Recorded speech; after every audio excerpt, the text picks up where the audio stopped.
What is going on, everybody? Hey, got over 60 of you watching already. I was trolling those comments too. You guys stay busy even before we go live. Super cool. If you guys don't mind, I'm going to put on a little bit of baby making music, in case that's what some of you are doing while you're watching this. Let me bring on the guest that we'd like to have on every single show so far. My main man, Brennan, a.k.a. Tony Hetty Kyber Customs. What's up, fellas and ladies? What's going on? Man, big group of you guys already tonight. Very freaking cool. I see Jerry K is in the comments. Hey, expect something really freaking cool from Jerry. You guys remember the AR-74? Well, he just made something super cool. I don't want to give it away. I'm very excited for that. Almost 70 people watching right now. Great way to start the night.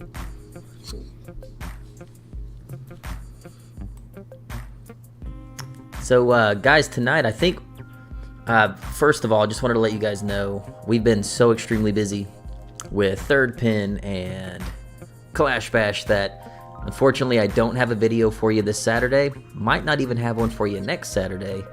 It's just been crazy. So that's bullshit, dude. You suck. Yeah. I pay good fake money to... No, you don't. Yeah. Shit's weak. Yeah.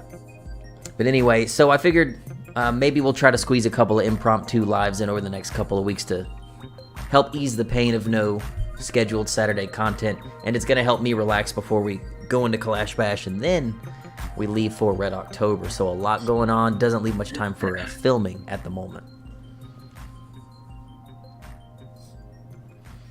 Okay.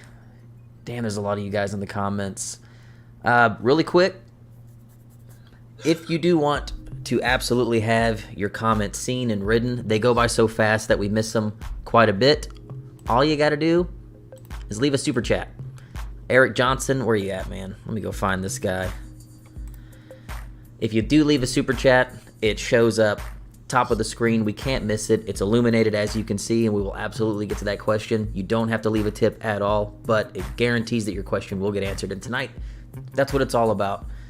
You guys in the comments, I really want to focus on answering your questions as much as we possibly can. This is for you guys tonight. Hey, I have a question for everybody. Everyone who's watching, this is just a way for us to kind of gauge, an interesting metric from the audience. So if y'all would so kindly let us know in the comments how long you have officially been a big boy in the AK club. So how many years, months, weeks has it been since you bought your first AK? Comment for us. Do it. So Eric Johnson kicks it off with the very first super chat saying, "Hey Clay, my barrel isn't running brass. Is that weird?" Also, discouraged at how hard finding accessories is, debating on trading for an ace. Not running brass, that's really weird. I would have to know why it's not running brass. Is it overgassed? Does it seem like it's destroying the cases? A gun like that really was designed to run brass, certainly even NATO rounds. I mean, it is a NATO AK. Clean out the sandwich, gotta clean that out. I don't know if I would trade a barrel for an ace. Don't know if I would do that. But hey, thank you for your super chat. Much appreciated.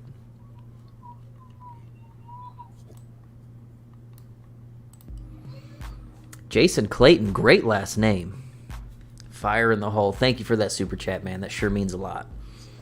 Awesome last name. I don't know what it is about it. It's spelled kind of weird, but it's a really good name.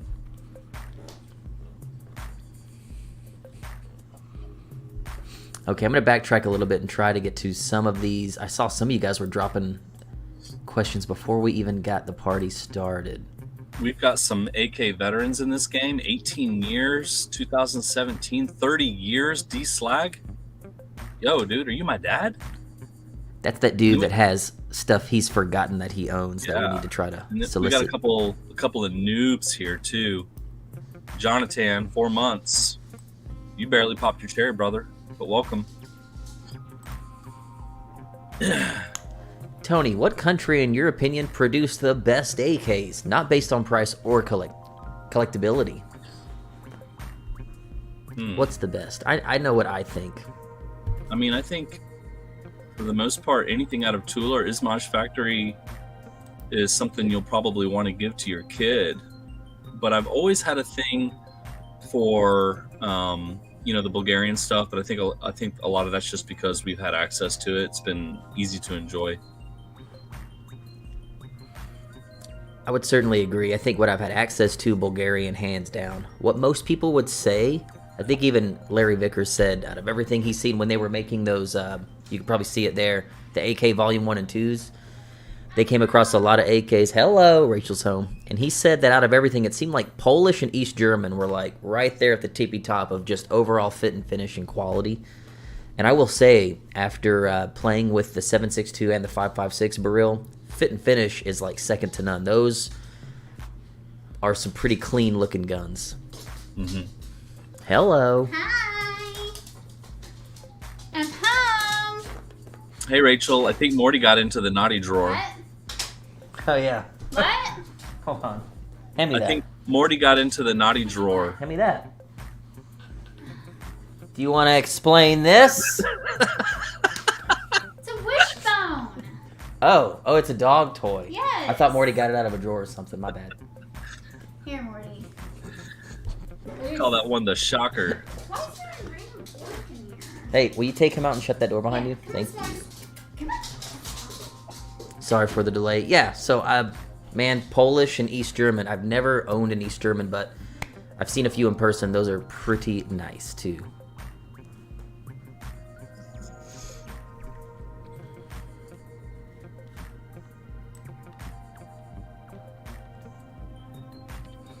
How many of y'all have your man's best friend in the room with you? He will not leave my side. When I'm working late, he lets me know, hey, Dad, it's time to go to bed soon. I'm tired, but I'm not going to leave you, Dad. The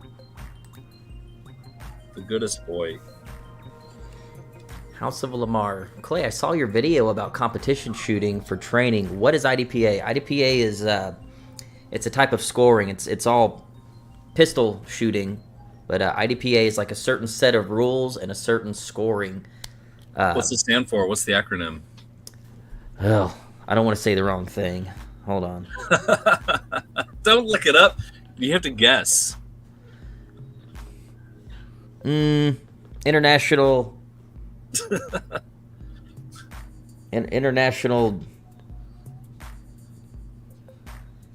Something. Pistol something. I bet P is for pistol. I have a really good hunch on these things. International defensive pistol shooting. I'm an idiot. Nice. So clearly I don't shoot IDPA ever. Like ever. But 3-gun, IDPA, USPSA, these are all, it's a different rule set. Different guns are allowed. They have different divisions you can join, different ways they score targets. That's all that means. It's just different leagues of shooting, if you will. Completely separate from one another. Hey, Clay, I got to go on a secret mission here for just a few minutes. I'll be right back. Gotcha. All right. Hang tight. Yeah, John hit it. Defensive pistol shooting. Mercs, dogs effing rock, man. Hayden, got my boxer next to me. Very cool. All right, let's see. How often do you shoot at Copper's Cove Pistol Club? I believe that matches, that range is where we shoot Texas Kalashnikov. I believe that's what that range is called. We shoot there once a month. They have a falling steel match. We don't shoot it. We live like 3 hours from that place, so it doesn't make sense for us to go there twice a month. That's just way too much driving. But we're definitely there once a month. It's a neat little range. The only downside to it is it's only 4 stages, and it is a relatively small match. It would be nice if more like 5 or 6, maybe even 8 stage monthly matches would pop up with some longer ranges. Texas Kalashnikov, everything's pretty close, like within 50 yards.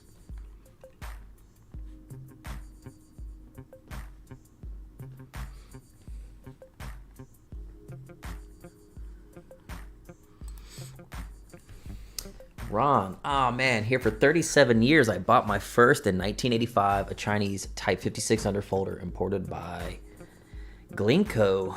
I've never heard of that. 1985. I sure thought, So I know the old Klayco imports. That's actually where I got the handle. Klayco47 was from the very old Chinese Klayco imports. I've never heard of Glencoe. That's like Mishiko level importation knowledge that I don't have. What's your opinion on using 7.62 in competition versus 5.45 by 5.56? It's always going to be slower. It just is. It's hard for 7.62 to compete with a 5.45 and 5.56. Yes, it is a little less accurate, but it's never going to be... The accuracy difference between the two, to me, isn't the biggest downfall. The biggest downfall, I would say, is recoil. If you could really tame the recoil of 7.62, you're going to do good. I'm talking get into like a K&S piston, a great big muzzle device, a really nice trigger. It can keep up. But what's crazy is a 5.45 74 from the get-go is just going to shoot baby soft with no recoil. It's going to be a little bit lighter on its feet. The mag changes are easier than 7.62. It seems like the straighter the mag versus the curved mag, 1-to-1s are way faster, I find, personally. Are you going to do any more jump scare videos with Rachel? No, man. Had to put that baby to bed a long time ago. Any plans on reviewing a PSA AK-102? You know, I am definitely open to reviewing some PSA AKs. Very rarely have I ever put an American AK on the channel. The only one we've ever done was, a KUSA AK-103. And, I mean, I'll be honest. American-made AKs, on the whole... not top of my list as far as what interests me. I will always take an import over an American-made AK any day of the week. However, the times that we live in now, it's all about cost. Some of you guys can't afford, a $2,000 Bulgarian AK. I think what Sam 7s are running around like $1,800 now, maybe a scotch more. What else is there? There's the Stavas, which I still think is the greatest buy on the AK market right now, knowing that you can get an M70 for, $900, have a true import. But I am open to PSA AKs. I didn't mean to get off topic there. I don't do a lot of American AK stuff. I'm just not quite there in the interest level yet. But open to it.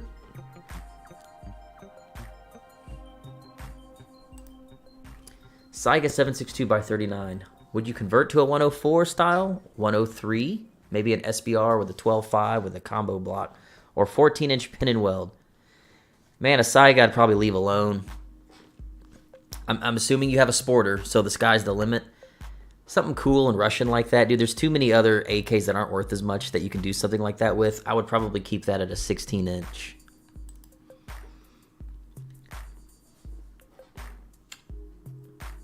Oh, this is the fella talking about his malfunction earlier. What happened is the charging handle goes all the way back on the barrel, but gets stuck.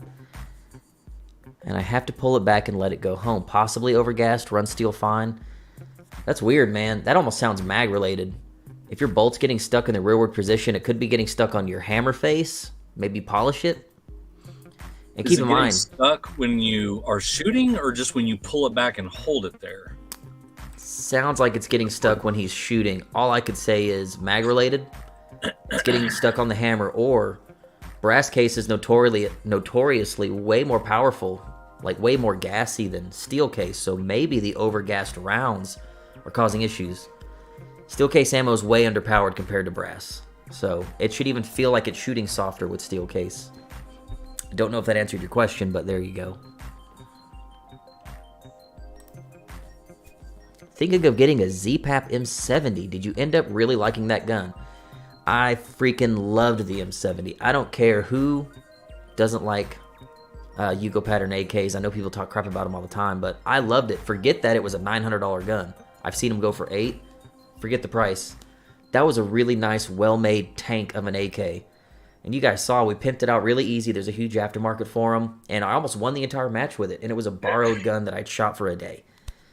They're pretty cool. Love the M70. The current ones are badass. It's a stupid deal for the money. They're pretty cool. Yeah, Tony likes them a lot more than he lets on. Trust me.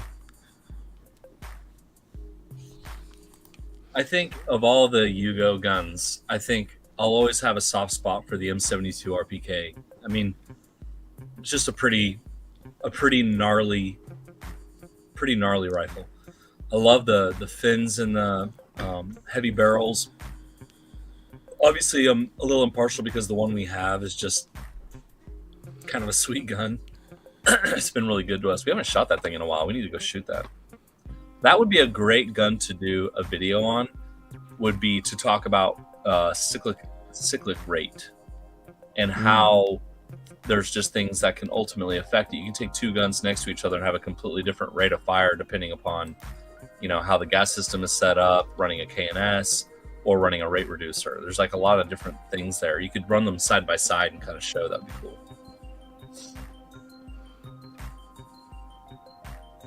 Jerry.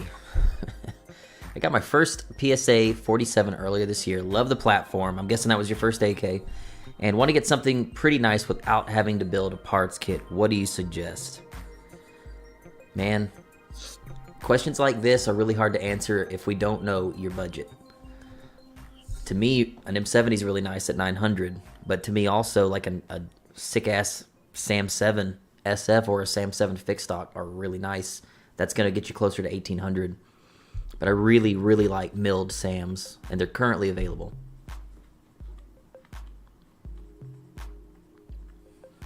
You really have to just decide if you're wanting something that is going to have some collectability down the road, then you want to go ahead and buy something that is a import rifle, like import receiver, import barrel, import, like all of those types of things. There will come a time where there's no access to them. If that kind of stuff doesn't really matter to you and you're just looking for a range toy, then buy what you can afford and go shoot that, because it's not going to matter to you. But for some of us who've been doing this for a long time, we've kind of seen how things have changed. There was a time when there were no U.S. made. I mean, really, there weren't any that anyone was talking about. The only thing we had, was imports. So now that we have kind of an option, we're sitting here kind of like scratching our head. What's more important to us? Is this more about just having something in the collection that, down the road you're really going to cherish and potentially want to give to your kids? Or is this more of a casual thing? Like I just need something in the safe to shoot. I don't really care if it's pretty or not. It's a great point, man. Misha says all the time, the best time to buy imported guns is now. They never go down in value. American-made AKs, American-made guns in general, unless there's something really special, certainly American-made AKs, they're never going to gain value like true imports. That's why I say, man, if, Tony, you and I talk about this all the time, you hit the nail on the head. This is like several years ago. You used to say, we should go buy every single SLR 104 we could find right now, while we can. Those are $3,000 AKs now. And this is when KVAR had the SBRs, the factory SBR 104s. They still had them, and they were like $2,000. Yeah. And I was like, people, this is the one. This is the one that your kids are going to essentially become not friends anymore, because they're going to want this one the worst. And that's why we got some, But yeah, that's the reality of it. Like, if you have to ask this question, then the next question you need to ask yourself is, like, if you want something that you're never going to be able to get again, the imports are only going to do this, right? Because what we have is what's left. Mm-hmm. The U.S. made stuff is only going to do this. And the reason why is because what you bought today, the next version is going to be better. Oh, that's such a good point. So you're buying an old model of whatever U.S. made AK you're buying right now. The next model that comes out is going to be better, which means the one you have is going to be worth less. If that doesn't bother you and you're just wanting something to shoot and play at the range and you can give two fucks, buy that gun. That is such a good point. I think right now, man, I feel the same way that you felt about 104s back in the day. I feel about like M70s right now. Let's just say for some reason, somehow we lose the ability to bring in Serbian guns, Serbian rifles. M70s, it won't take long. Kiss M70s goodbye for a year. They'll go from $900 to $1,000 to $1,200 to $1,500. I would say within a year they would become $1,500, $1,600 guns as soon as they go away. Just because it's an import, and when they're gone, they are gone. Imports never stick around that long. Even an established company like that, even Arsenal, right? even though they're still here bringing AKs in, certain batches of guns never stick around. And Arsenal's notorious. It's like, you know, way back in the day, we were getting some milled guns that sort of went away. Then we started getting the 100 series guns, and we thought we'd always have them. Well, they've completely disappeared from the market. We were getting all the crinks completely gone. Now they're getting like the milled crinks, the SLR, the SAM 7Ks. We're actually going to have one at KB to give away. Those, if you follow trends, they're not going to last forever. Dude, anything factory SBR in the AK world is gold. Like, get your hands on. If I can pick up a SAM 7K factory SBR, I'll pick one up. I'll pick up more than one if I can get them. But the last one I saw was up on Gunbroker, and it was claimed to have been one of Barton's personal, you know, guns. But I'm sure there will be one that presents itself at some point in the near future. And if that's the case, it's definitely going in the collection. But, you know, if I had the mindset right now that I have right now, but let's say I didn't have any guns and I was starting from fresh, that's definitely where I would start. I would start on guns that are factory receiver, factory barrel. You know, these are basically sporterized guns that come here in the US. They put some US parts on and sell it to you. But anything with a factory receiver and factory barrel would be where I would start before I bought anything else. And that includes the Zastavas, the Barils, the Wassers. That would be, I wouldn't veer too far off of that first until I had those stashed away, and then I would start looking at maybe some of these kind of niche Gucci parts kit builds where maybe you can find like an original barrel Polish gun or like an Egyptian kit and have it build up on a really nice receiver. That would be probably where I would go next. That's a great segue into this question. What about a Sharps Brothers milled receiver AK? Maybe not that specifically, but the whole, I like to call them boutique AKs. So I think the Sharps, I think what the Occam Defense AKs, things like that are, like Tony's saying, it's not an original receiver, but it's still pretty well made, got a lot of good parts. That one's tricky. To me, what Tony was talking about, original factory AKs will just always go to the moon. Right. This is kind of tricky. The Gucci boutique AKs, they're a ton of money to get into from the start. They never really start off cheap. These guns are always expensive, and they have really long wait lists, so I think they would hold value for a certain period of time. I don't think it's going to have that crazy upswing that factory imports always have. And let's clarify something here. When we talk about things going up in value, going down in value, what we're not saying is if you're a smart investor, you go buy a gun, sit on it for 20 years and sell it for $300 more than you bought it. You'd be a retard to do that. Sorry, pardon my French.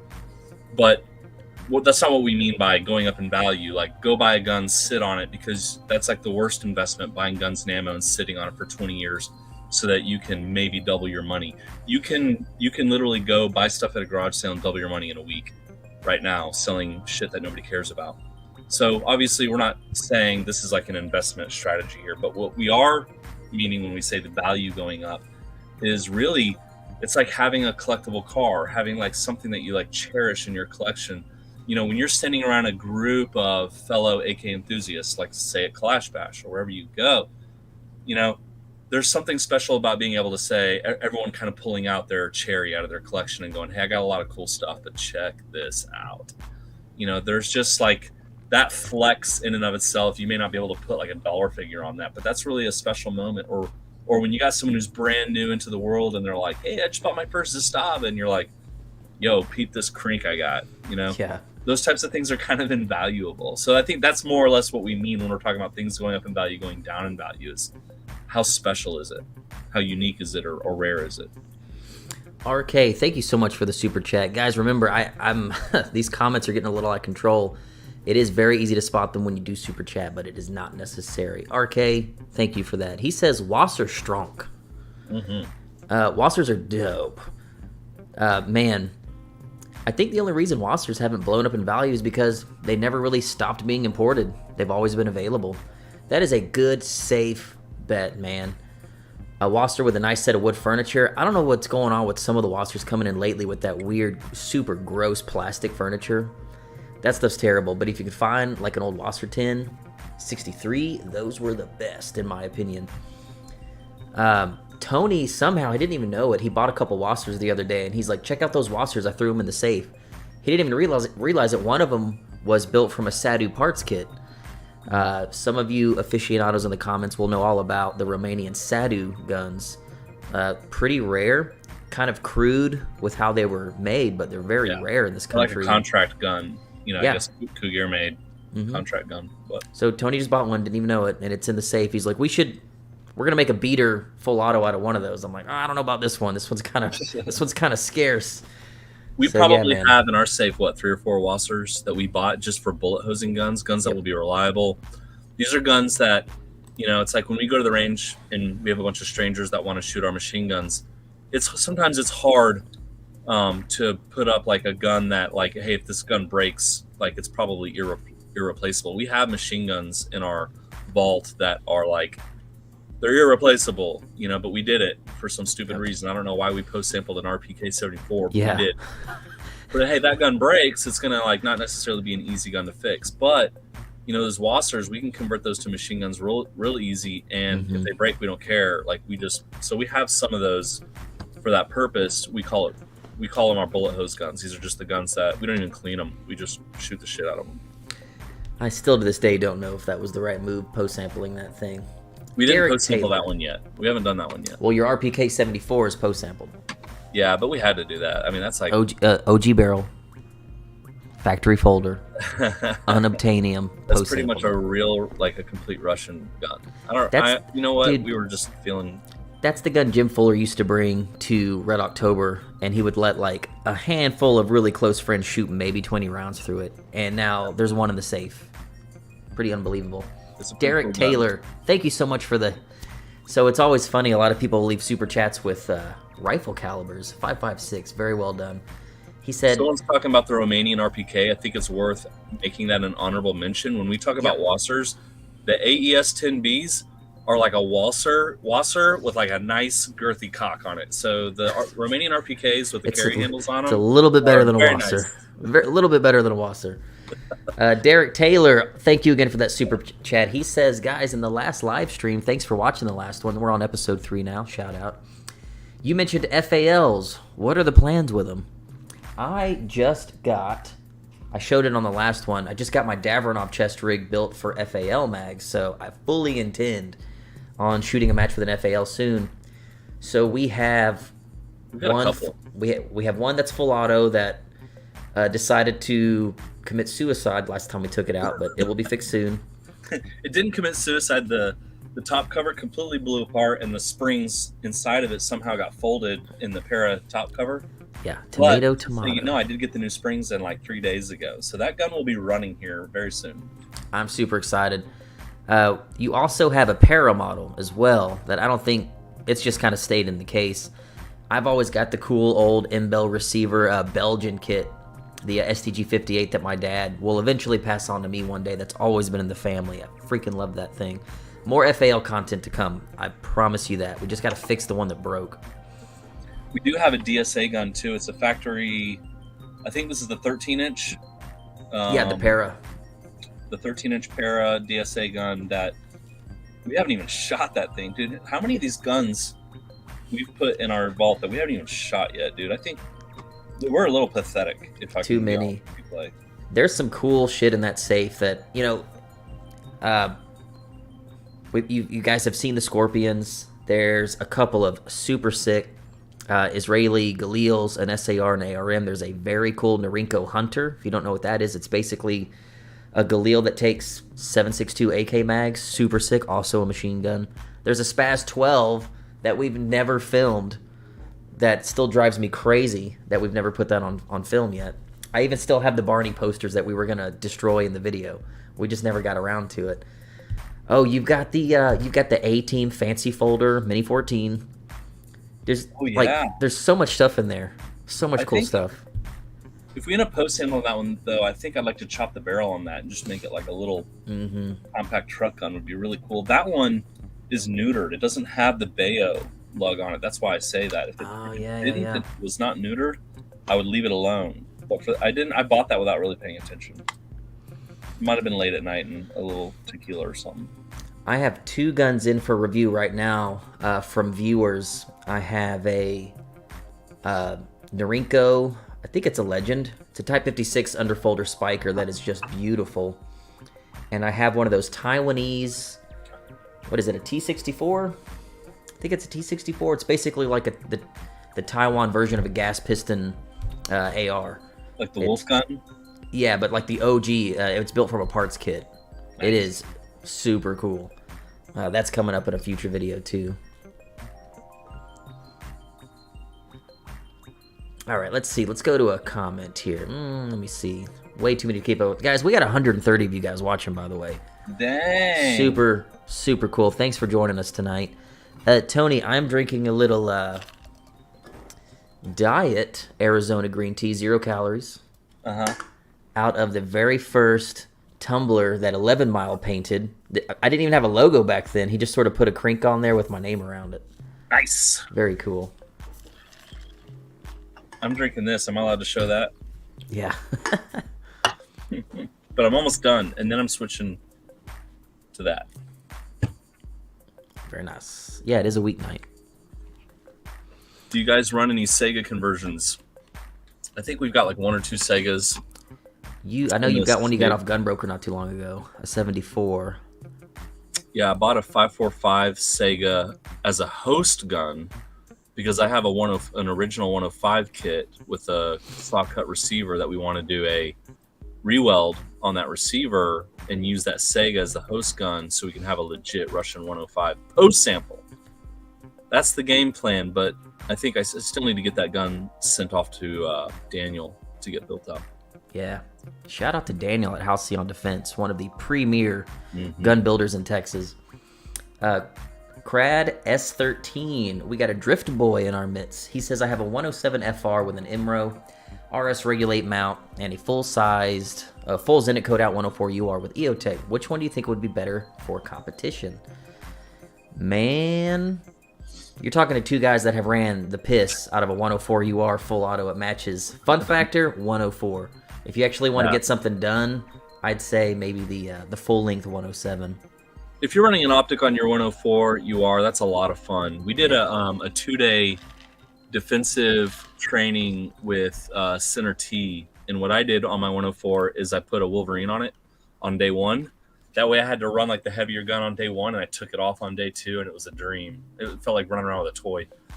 But just be careful, like running around and shit, because that was the class that I fell on my face running with the full auto 104 in my hands, remember?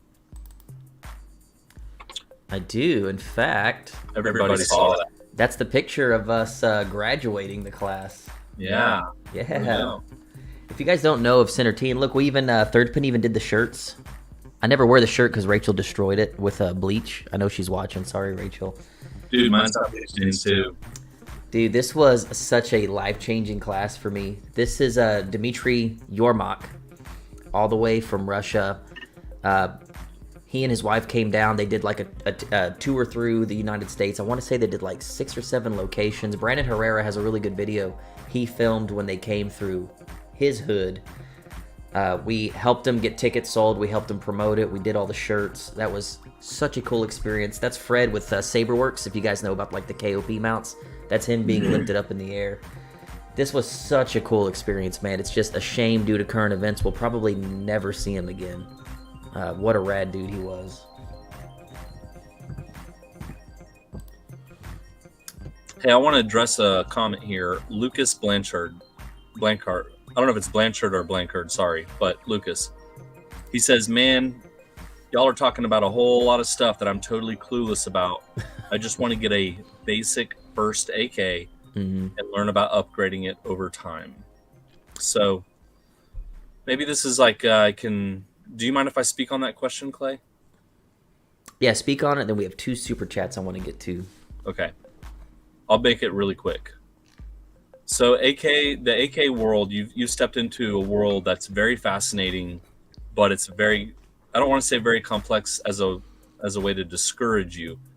It's very complex because, the reason why AKs are as big as they are and the reason why we have such a huge community was because of the proliferation of like military guns that got cut to pieces and sent over here as parts kits. And because of that, the Kalashnikov rifle became such a big deal here in the United States. Now you have a lot of companies out there that are capitalizing on that in the form of either building guns out of parts kits or actually manufacturing US made guns. And over the past 15 years, I guess you could say, as this transition has happened, it's made it very complicated for someone who's just now getting in to know, what do I buy? Where do I start? I'm seeing a lot of comments here, and we see this a lot, where people assume, hey, what about this US made AK? And what they're talking about is not actually a US made AK. So there's really a lot out there, and there's not really a way to answer this question in 30 seconds that's going to educate you.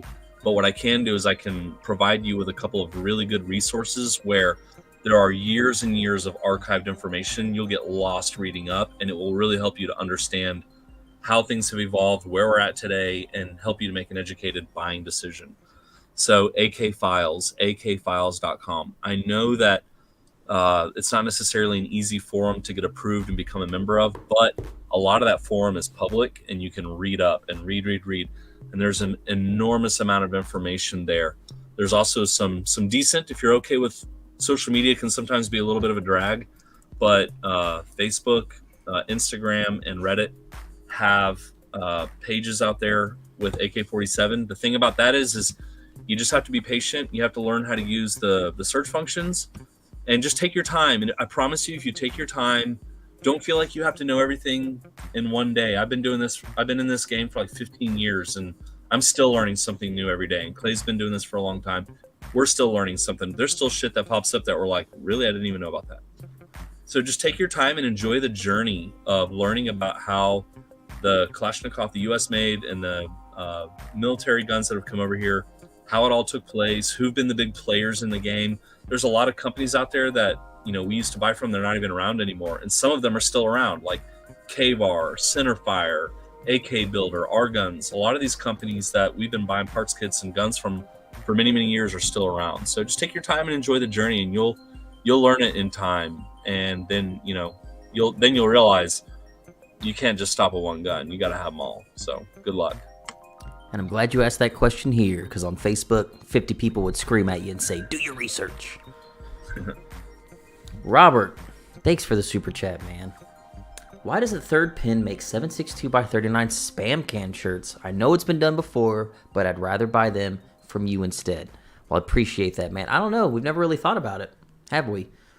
I've seen it's a good idea. The shirts, being done before. So I can tell you, if we do a shirt and then we see another company kind of like obviously pinch our ideas, it probably would make me a little frowny face. So maybe we just don't want that karma. Yeah, but hey, great question, dude. And thank you. Thank you for preferring to buy it from us. Speaking of that, guys, if you didn't already know, the #1 supporter of this channel is Third Pin Threads. And we do buy junk guns. Go buy thirdpinthreads.com. We have 7 new designs that just hit the website. It's the first time we've done front and back on every single shirt. Kind of a new thing, and they've been selling pretty well. You guys seem to like them. Super the thing Geo about Killer. Third Pin Threads, for those of y'all that are watching this, is like, this isn't like a big, Third Pin Threads. If you look behind me right here, that's Third Pin Threads right there. We do all the fulfillment here out of our office. The big reason we do this is just because we're community people just like y'all are. And we said to ourselves, I wish someone would make a cool shirt that has like AK stuff on it. We got tired of waiting, so we just started making our own. So you're supporting a very small operation, but you're supporting your friends, because we're just like y'all. We're just chilling. We're your friends. We are your friends. Now give me Super Geo Killer. Thank you for the 5.4. See, you guys hit me with those calibers, man. That's really cool. 5.45 tipped. He says, would you like a Noriko 84S to make a video on? I believe that's the 5.56 Noriko, uber rare. Magazines are impossible to find. Yeah, man, that would be cool. The thing with like borrowing guns from viewers, I'll tell you the same thing that like a lot of car reviewers will tell you. Doug DeMuro, if you watch him, he only reviews cars. He lives in like Southern California. And at the end of every video, he's like, if you want me to review your car, please at least live in the SoCal area so I can drive to you. With guns, it becomes difficult because then you get into, if you're not local, you have to transfer it to me, and it's a whole bunch of paperwork. So typically I like to find people that are local. It just makes things a lot easier. But I'm not totally opposed to bringing in guns to our books if they're really, really cool. If you're local, no questions asked. I would love to review it. Yeah, and full disclosure, actually, Clay, we can take guns in for gunsmithing. FYI. Word. I think Rachel's referring to destroying my Center T tactical shirt. My bad, Rachel. I keep seeing Jerry in the comments, man. Where's he at? Here we go. Like the pump action. For those of y'all in the comments, what non-Kalashnikov style rifle would you like to see Clay do a really cool video on?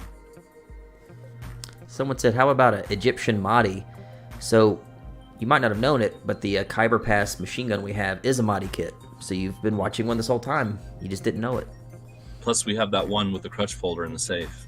Oh, that's right. That's right.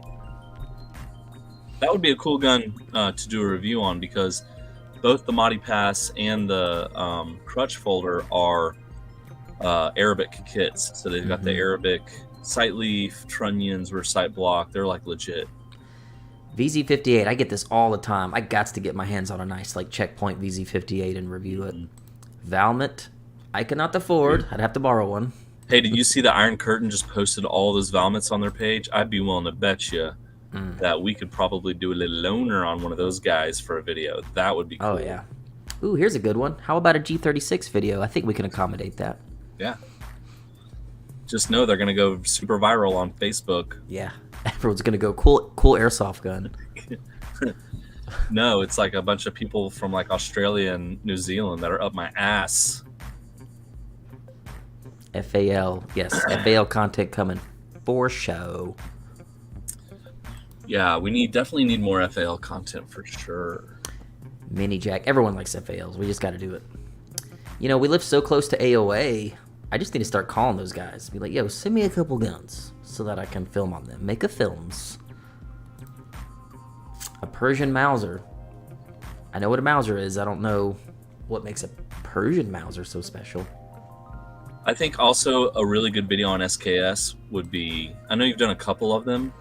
That was back in the days when I was filming on a cell phone. We should do like a nice collector grade SKS. A proper gentleman's SKS vid. Yes. I'll smoke a cigar in the video too. Yeah. STG-44. That's probably never going to happen. Mahdi's are super hot. You did ask me earlier, like, what I thought was like the best of the best. I definitely think you have to, like, the pinnacle would be to have some legitimate, you know, Tula and Izmash AKM, you know, like early 70s, late 60s AKMs, right? But if there's one that's like a pretty bad to the bone piece to have, and they are obtainable out there because there was a time when parts kits were plentiful, you really ought to have an Egyptian Mahdi kit. And you can swap out the crutch folder for a fixed stock too if you don't like the crutch folder, but have a crutch folder. But if you can find one that's got like the original shiny dark blue pistol grip, the shellac like two-tone front handguards and a crutch folder Arabic kit with the Arabic rear sight leaf, that's like a real cherry. That's what I bought my dad. I bought him an AK like 4 years ago. It was an Arabic kit, had that dark blue grip, all Arabic, and he may have shot it one time. Has all the original wood. It's a really nice looking thing. He just never shoots it. Lucas, he took everything you told him to heart. He's going to do some research, and he can't wait to meet us at KB. Bro, we will see you in about a week and a half. Very cool, Lucas. What I'm seeing more than anything is probably FAL, so I think that should really be top of the list soon for some content. Yeah, FAL, man. It's a pretty gangster-ass gun. They just look sick, and there's so many, kind of like AKs, there's so many different variants, so many spicy flavors of FALs. There's a lot of them. Dude, you know what would be genius?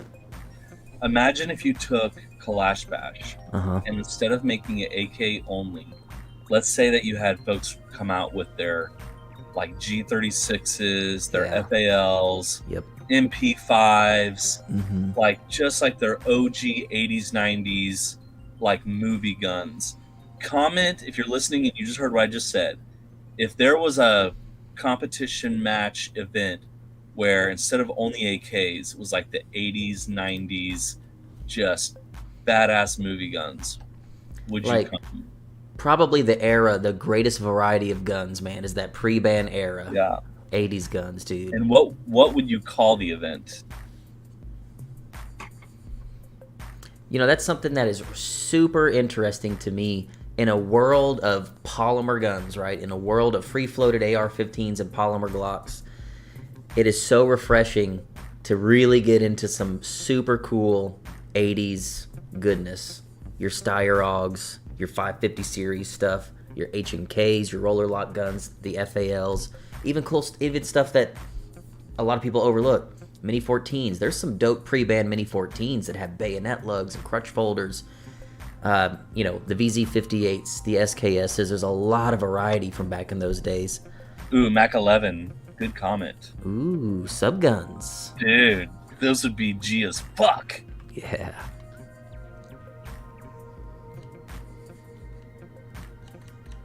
Dude, I mean, it'd be cool as shit to run like one of these Colt 6933, like the little shorty, Yeah. you know, with the carry Mhm. handle, or like maybe one of the A2s with the grenade launcher on the bottom. Like it would be cool as shit. 80s, huh? Like a nose candy event. Yeah. Everyone Cocaine can and get their hair all shoulder pumped, pads. all their hair all feathered out. Dude, everyone wear blazers with shoulder pads and shoot the match. That would be awesome. Oh, man. Too many good ideas tonight. Hey, guys, we got almost 140 people watching. Thank you for sticking around with us. As I said, if you want to help out Lethal the Weapon, channel, man. dude. Did you see that? Lethal Weapon. Yeah. What a fucking great Well, name. Well, they should just call the event like Lethal Weapon 2 or something. Like one of the sequels. Lethal Weapon 69. Oh, dude. AK bullpups look cool. We have one. Ooh, I like this. Do a Bubba SKS. Really would like to do that. Colt Pre-ban 607. My Yeah, FAL. Bubba, I think we should do a series of Bubba guns. Yeah. But post sample them all. Okay. You know how Firepower United like does all these fun videos where he's just trolling people and the comments people like believe that he's being honest? Oh, yeah. There should be a series like that. Dude, a 5.53 in a competition would be all balls. That would be You would win. serious flex. An event like that should literally give out like cool factor awards for like some. Because here's the thing. Lethal Some of Weapon these 2 guns- Electric Boogaloo. Yeah. So cool. Because here's the thing, man. Some of these guns are priceless. Let's be honest.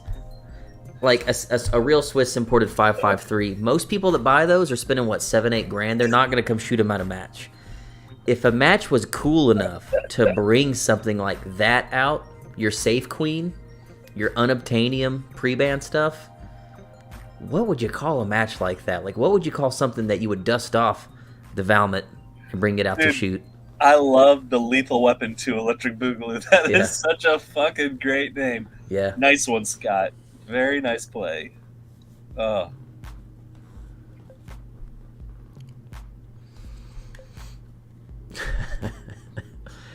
Oh, man. There Capco definitely should be SAS. some belt feds at an event like that too. I mean, it should just be Oh, yeah. basically a series, like a giant flex off. The wheels are tight. Dude, I would even go a step farther. Let's say if this had like a match going on there, since you really want someone to bring out some variety, we could even say, hey man, I mean, if you want, if your AR does not have carry handle iron sights, go ahead and add 10 seconds to your overall score. We should penalize people for not bringing something super dope. Hey, I'm gonna do a quick, quick domain search. If it's meant to be, we're gonna buy it, and we're just gonna own it just in case. He's buying the domain Lethal Weapon 2 Electric Boogaloo. Some of y'all don't know this, but some of y'all get drunk or you get bored and you go online and spend money on, you know, doodads and trinkets and all that shit. But when I get bored and have a little bit too much to drink, I go online and start doing searches for all these ridiculous domains and I buy them all. Hey, can I Man, I don't want to throw shade, but there's one domain that you bought that is hilarious, and then you rerouted it to another website. You know which one I'm talking about. All I'm saying is if you like your name, you should own the domain to your full name. Don't leave that out there for someone else to buy. Yeah, because then you'll piss Tony off one day. He'll buy your domain and reroute it to something terrible. You know, if you look up like Nissan.com, it's like some guy that like bought that domain. He was building computers like years ago, and the car company's been like giving him shit about it for like the past like 20, 30 years and tried to sue him and all this stupid shit. I like how, Mike Pappas started an Instagram one day, and I noticed Mike Pappas from Dead Air, his name is Mike Pappas 1. And I asked him, I was like, why would you not just do Mike Pappas? He goes, because some other guy beat me to it. And you know what? He's super lame. He's like a doctor or something. So I just put a 1 at the end. Dude, I just did a little domain search for something we just recently were talking about, and it's available.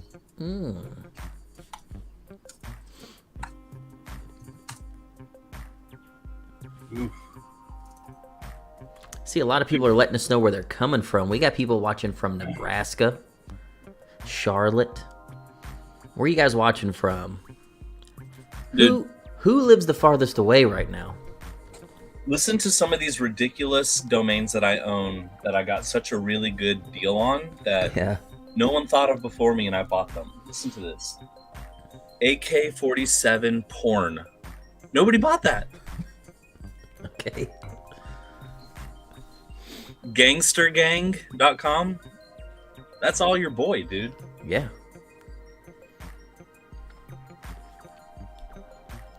Mikey B, thank you, sir. Man, you guys are all over the country. All over the place. Dang, some of these I forgot about. All right, so we're getting people coming to Kalash Bash. Are y'all excited? We are like, what, a week? I mean, we're a week out from you and I heading out to the venue and getting set up. That's for sure. This time next week, yeah, I would be working my butt off. This would be Thursday next week. That would be like heavy lifting day for me before my minions show up on Friday to help.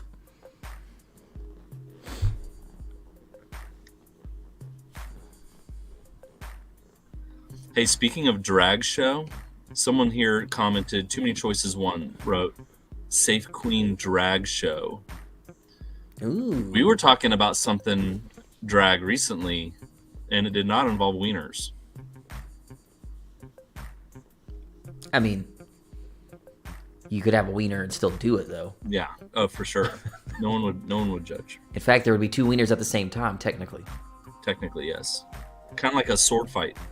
Yes. Hey, by the way, I noticed someone commented Florida. I hope that y'all are staying safe there. We have a lot of homies out there in Florida, and I know right now y'all are getting pissed on. Real heavy, so y'all stay safe out there. Yeah, I was watching Cletus McFarlane, and he's been, like, updating his shop. He's got, like 20, 30 cars in it right now. He took a picture. They have everything they own in the shop. And he's like, dude, it is coming right on top of our shop.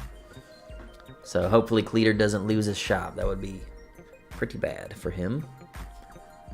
Hope he's okay. We got some people on the road on their way to Thunder in the Tundra. By the way, those are good friends of ours. Yes. Like, those guys work really hard to put that on up there, and we've heard nothing but really good stuff. Like, if it wasn't so close to our event, we would be making the trip up there, but For it's sure. so close, and right now we are like full blown 100 miles an hour for Kalash Bash. But we sure do wish y'all luck. Have fun. Make sure y'all post content. I love when I tune in and I see nothing but content about this event going on for like the next 2 days. It's so cool to see the community partying like that. You don't really see a whole lot of that outside of the AK world, in my opinion. I think we know how to party.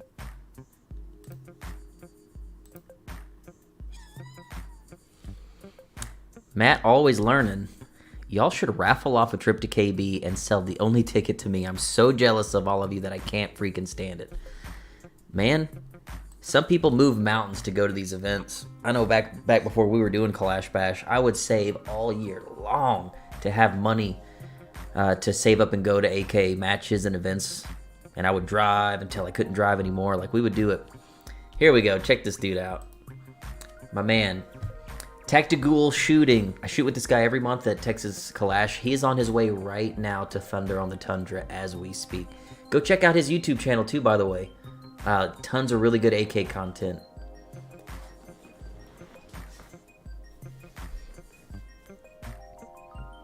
Yeah, we're really looking forward. Some of y'all are asking to know more information about Kalash Bash. If someone could post the link here, maybe we'll highlight it, but the website is kalashbashtx.com. If you go there, you can read up about the event. There are still general admission tickets available for 1, 2, 3, 4, 5 more days, and then we're taking the tickets offline. So you got 5 days. We added more general admission tickets because we're anticipating the weather's just going to be absolutely beautiful. And so we want to make sure as many people have the opportunity to come out can. I do believe that there still are a few camp tickets left, but I'm not sure. We may be sold out of those. But if you look, you'll see. But everything you need to know about the event's right there. I dropped the link down in the comments, guys. So if you want to check it out, go check it out.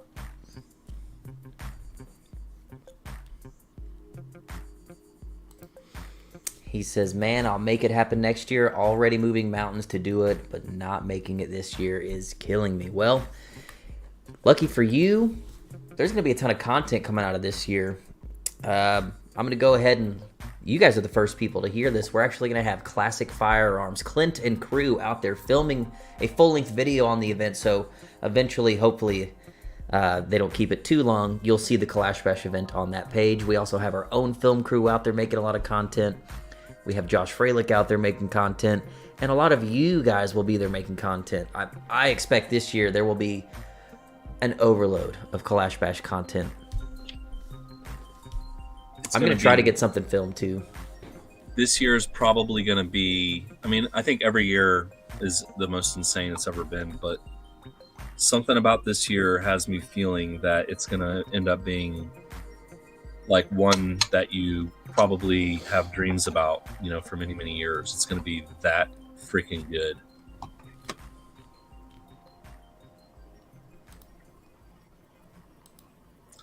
Sucks there probably won't be any events next year. Says who? I don't know. They might be talking about assault weapon bans and making it difficult to do this kind of stuff. Well, we're still going to fucking party, and we're still going to carry on and do what we can. What's up with Chicken McFry? Freaking spam in the comments. Oh, he's been blocked. Chicky McNuggies.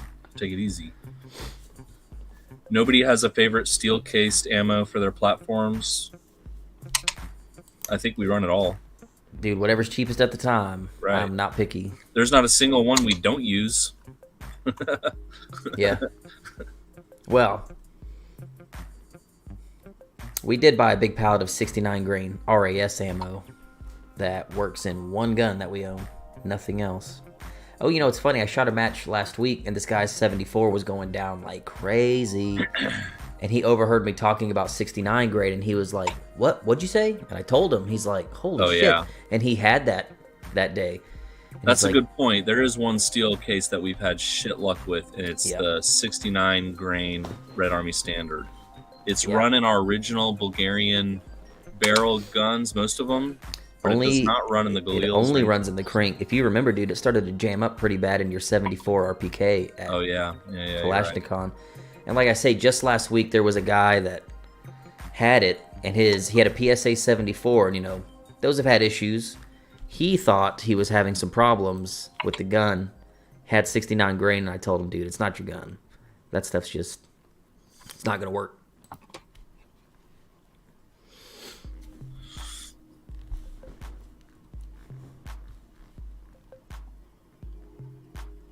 Are you going to get Sweaty Ben to show up? No, I don't think so. He's not on the staff list anyway. They're sending like 4 people. He pretty much chills in the cut now. I don't think he really like comes out in the open anymore. But I know a lot of you guys watch the channel. You know Clint very well. He'll be on site. If you see him, go holla at him.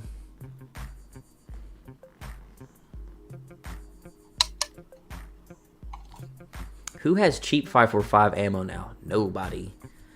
I only know of one website, so you can always use ammoseek.com, and that'll kind of tell you what the cheapest in the country is. But the only place I've even found 545 is True Shot. Shout out, they'll be at KB this year. But they tend to always have some steel case on hand for like 40 cents a round. I don't know where else to get it. If you guys know, drop it in the comments. I've seen the guys over at ammoguide.net. They're in Katy. They're like maybe an hour drive. They'll text me every once in a while, and I think the last time he texted me, they had some 545. And he's usually one of the ones that's at the top of the list on AmmoSeek because their prices are pretty aggressive. Timothy Smith, I got my first AK because of 2 channels, Klayco and Robski. Love the content. Thanks, man. I'm glad that you joined the hobby. It's a fun hobby to be a part of. I believe the Bravo mounts are on sale right now on our website. We don't really do discount codes. I think they're kind of cheesy because you only give them to some people. To me, if there's like a product I want to promote, I just mark it down and make it available for everyone. And I'm pretty sure the Bravo mounts are on sale right now, so you can check them out. Jerry lives in College Station. Besides TK, Texas Kalashnikov, which is in Kempner, Texas, what other fun matches are there in this part of Texas? Dude, it's hard to say. You guys should really watch the most recent video I put on YouTube talking about the cheapest, fastest training tip that I know of competitions. I go into great detail about PracticeScore.com. Go to PracticeScore.com, make an account. Even if you were coming to Kalash Bash, you would have to make an account on this website. What is cool about the website, it allows you to do a broad search based on your zip code. You can put in like a 1,000-mile radius, whatever you want to do. It will show you everything going on in your area. That's the best way to know what's going on around you. Unfortunately, there are still matches out there that don't use Practice Score, and if you don't find out about them through word of mouth, there's really no way to know. Practice Score is your best tool. Someone's asking, what are your dream cars? Ooh, a little off-topic question. Man, I could answer this. You go first. Let me think about it for a No, second. you go first. Okay. Oh, I know it. I know exactly what it is.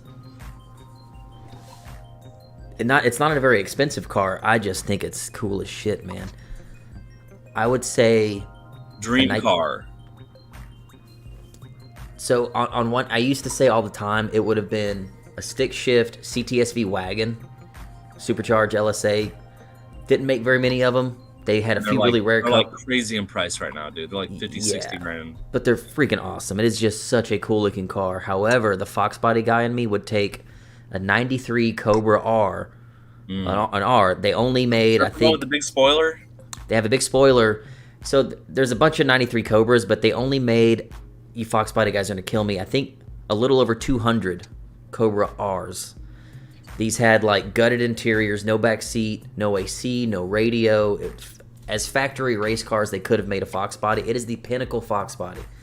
And one sold on Barrett Jackson for over $100K. To think a Fox body could bring that money. If I could put any car in my garage and drive the snot off of it, 93 Cobra R would be dope. Right now, I would say I still get giant boners for 5th gen Vipers. Yeah. And it's just something about like these cars that are like, the drivability is like driving a legit race car. You know, you're feeling everything in the road. You know, it's like there's just like some cars, they just don't make them like that anymore, right? So I think like a 5th gen Viper is probably one of the last like true street race cars. It wouldn't even have to be an ACR, dude. Just like the regular GTs, like 6-speed, right? I mean, that would be a pretty badass car to have. I went through a Viper phase, as you know, about a year ago, and I thought that what I wanted was another like weekend toy, and I was looking at 2nd gen Vipers, and I'm just watching the prices, like they were $30,000-$40,000 cars. Now they're like $80,000-$90,000 cars, like going insane. And I decided if I was even going to consider spending that kind of money, I might as well just buy a 5th gen. And now they're, you know, $120,000, $150,000 cars, but just really kicking myself that I wasn't in a buying position sooner in life. But that would be the pussy wagon for me. They're very cool. I'm seeing a lot of JDM stuff, and dude, I gotta tell you, I used to not be into JDM stuff. I think the drift class really was starting to really kick me in the nuts about it. Donut and Hoonigans, I love those YouTube channels. They've really got me into JDM cars. You know, R32, 33, 34, Skylines, the Sylvia, the S13s, Supras, cool. But I've really had a big old boner for some WRXs, some like late 90s, early 2000s. Subaru WRX STIs are cool. So cool. Dude, Ken Block just finished his Audi Quattro. It's a retro Audi. Dude, is that not the coolest freaking thing? Yeah, it's pretty gangster. So dope. 80s cars, man. The right 80s cars always look cool. I will say this, and I hope this doesn't come off the wrong way, but I feel like my CTSV is kind of close to a dream car. It is something I never thought, that I'd be in a position to own, and I have one now. And that car is insane. And for it to be a daily driver, that car is so fucking fast, and it just drives. I mean, it's just like you were talking about the CTSV wagon, before. It's like it's basically a Corvette Z06 in a tuxedo. Yeah. And man, I'm really, really proud to have that car. I'd like for you to drive it one day. I think that you'd find it pretty impressive to drive. I think that's a good way to put it. Corvettes are dope. They're super dope, but it doesn't matter, dude. Like, if I see a late 90s C6, I think Buck Purvis is driving his wife to Luby's in it, dude. That, and then you start getting to like C6s and C7s, and to me, man, I just think, I don't know, man. I don't know if I could drive a car like that. It's constantly like a flexi car. I don't know. Dude, a C6 ZR1 would be fucking nasty. ZR1s are dope. Z06. C6 though, man. Yeah. I wasn't really a fan of the C7s, but the C6s. The C6 is peak Corvette. It always will be. Especially the ZR1 C6 is peak Corvette with the LS9, I believe they have. So, what the coolest thing about the Cadillac is, you have a supercharged LS, and it's an LT4. It's not flexy. It doesn't seem super flexy to me. You get all the creature comforts. It's it reminds me of like if they made like it's like what the Chrysler 300 SRT8 tries to be. It's just not quite as nice. But like I see like a Hellcat 4-door Charger, one that's not too crazy looking, and I think that's cool. It's not a 2-door. It's not too boy racer, but it's got the balls when you need it. The Cadillac's a whole nother level. That is a gentleman's car that has the balls when you need it, and it doesn't scream that you're just trying to like flex everywhere you go. It's very understated, and I like that. Yeah, it's fun to drive. C7 Z06, dude, the guy that tunes my cars has a C7 Z06 and a C7 ZR1, and he took me for a ride, and I'm on the way to the dyno, and his Z's been worked on. But man, dude, I mean, when a car's like, busting through 4 gears in a matter of just a few moments and totally putting all of that torque to the ground, I mean, that was like the blood in your face is like in the back of your head. Intense amount of speed, man. Really crazy. So clearly, viewers that are into guns, into cars, I think we've covered that so many times. It carries over so well. What else is there, though? We could all sit here and talk about guns and cars all night, but what else is there, Tony? Is there anything else that tickles your nutsack? Ooh, that's a good question, man. I like guitars. Okay, do we have any musicians? That's a good question. That's a good one, man. Do we have any musicians in the house? I bet you we do. If there's musicians in the house, what are you playing? And then maybe we get a little jam session going at Kalash Bash. Everyone bring their instrument, even if you play like the little jazz flute. Yeah. Got some guys saying they're really into mini bikes. This guy's like, I like women. Planes, aircraft. This guy's into comedy. I'm big into comedy, dude. I love going to see comedy shows and listening to comedians. So people are into stand-up. Who are you watching comedy-wise right now? There's this one freaking guy. I can't pronounce his name, but I'll look it up. Stavros. I saw his special on YouTube. And dude, that dude is fucking hilarious, man. He'll just start talking to the crowd, and it's his first name is Stavros. I can't pronounce his last name, but Stavros Halkias, Halkias, Stavros Halkias.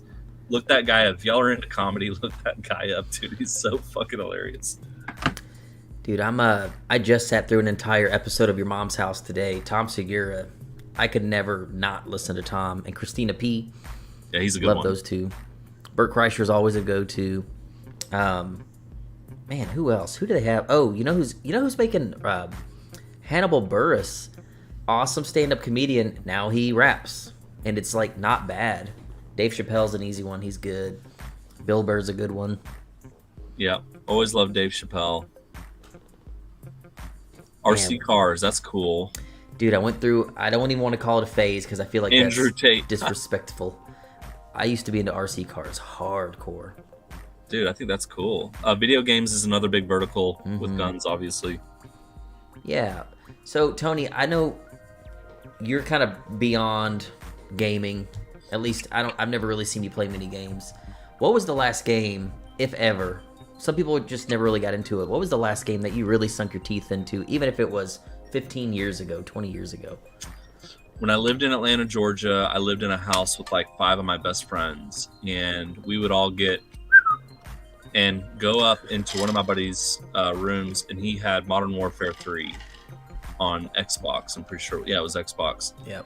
And we would play that shit to the point where we weren't friends anymore. Like we would stop being friends for a couple of days, and then we get back to it. But that was really the last time I got really, really, really heavy into video games. After I moved to Texas, working a lot, knocked out my girlfriend, and then started getting into guns, and that's like kind of when shit changed for me. Yeah, I think the last one. I've been a huge Call of Duty fan forever. When me and Rachel were still living in our apartment, I would play Call of Duty all the time. So that's been, what, over 6 years ago?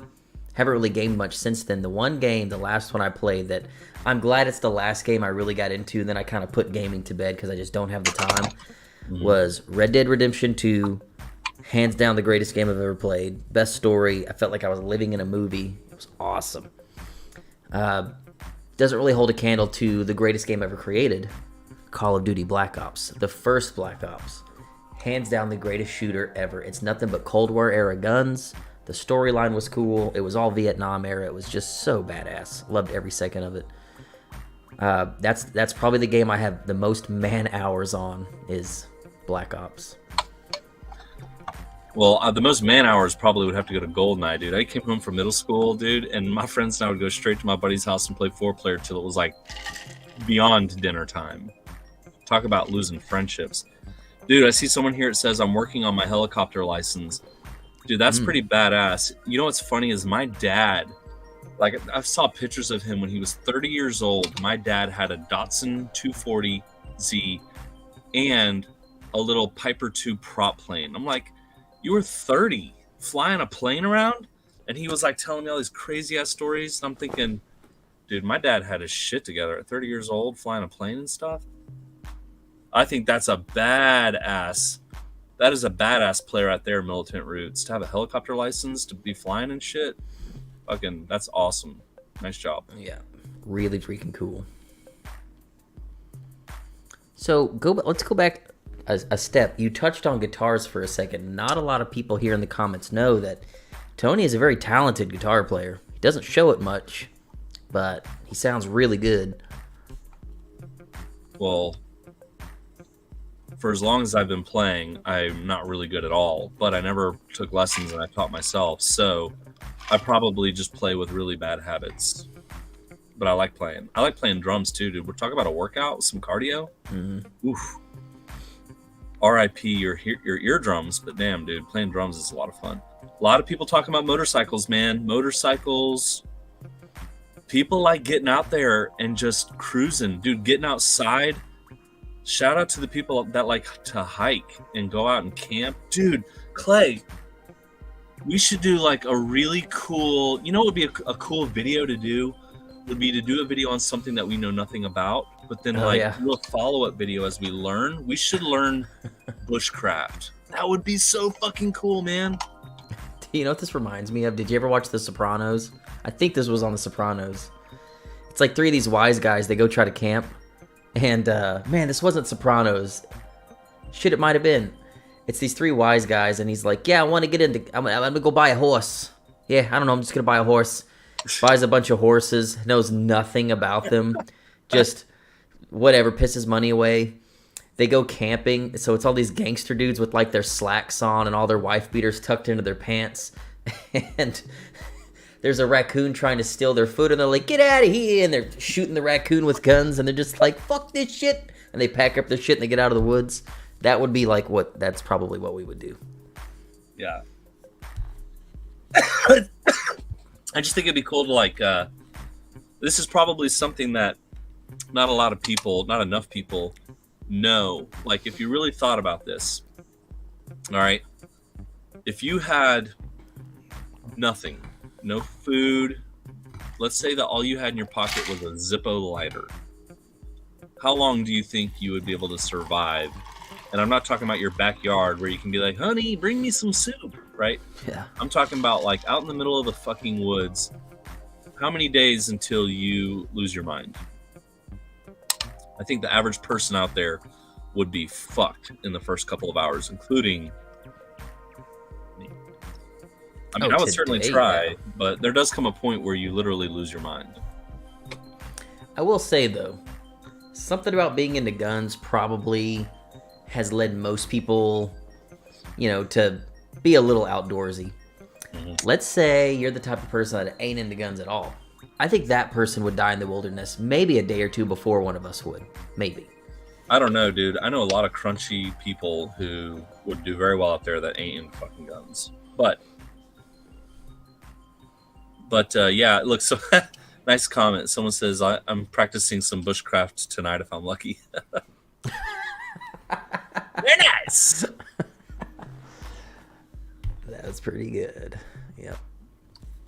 I love the humor, right? I was just telling Clay, my ex-girlfriend was looking at the shirt he's wearing. Look, show them the back of the shirt, the phone number. I'm showing her the shirt, and it's like, she's like 545-762-6969. Is that a real number? I'm like, no. People think that's funny? Yes. Actually, I don't know. I think it's funny. That's all that fucking matters. Oh yeah, the phone number? Yeah. 6969. She's like, what? Your people think that's funny? They really think that's funny? People your age laugh at that? Yes, we do. In fact, we made that joke, okay? That was us.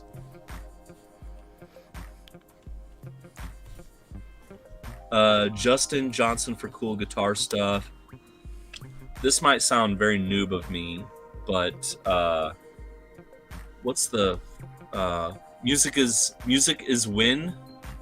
That's the channel I've been watching lately because the guy's got a lot of really gnarly Paul Reed. I just bought a Paul Reed Smith, and dude, that channel, the guy, you can see his videos from like 5-6 years ago where it's like he's on a potato camera sitting on his couch, and now he's like real high production. Yeah. And I love watching channels like that where you can actually watch the quality of their content progress over the years.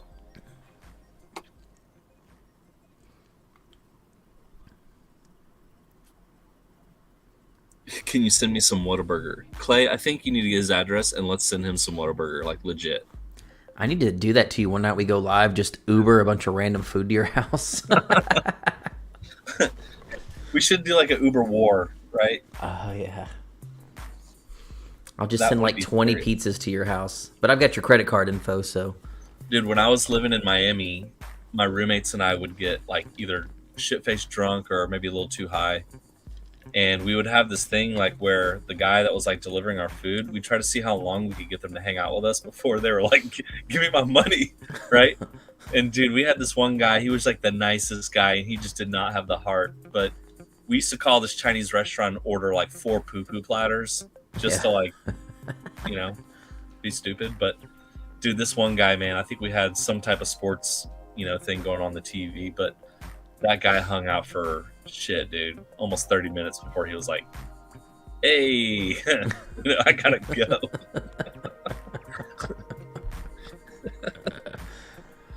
Hey, it is getting time for fall and winter apparel at Third Pin. We've never really done that. We've always kind of stuck with t-shirts because it was easy. But if we wanted to do a small batch of fall winter apparel, what would y'all like to see from Third Pin? When y'all talk about winter hats, are y'all talking about these bad Johnnies? So I see people wanting hoodies all the time. Long sleeve shirts and hoodies all the time. Oof. Hoodies, man. They're big. Bulky. I would love to make long sleeve shirts. I would love that. All right, well, look, if we were going to reproduce one of our existing designs onto a hoodie, what design should it be? Smoking jacket would be cool as shit.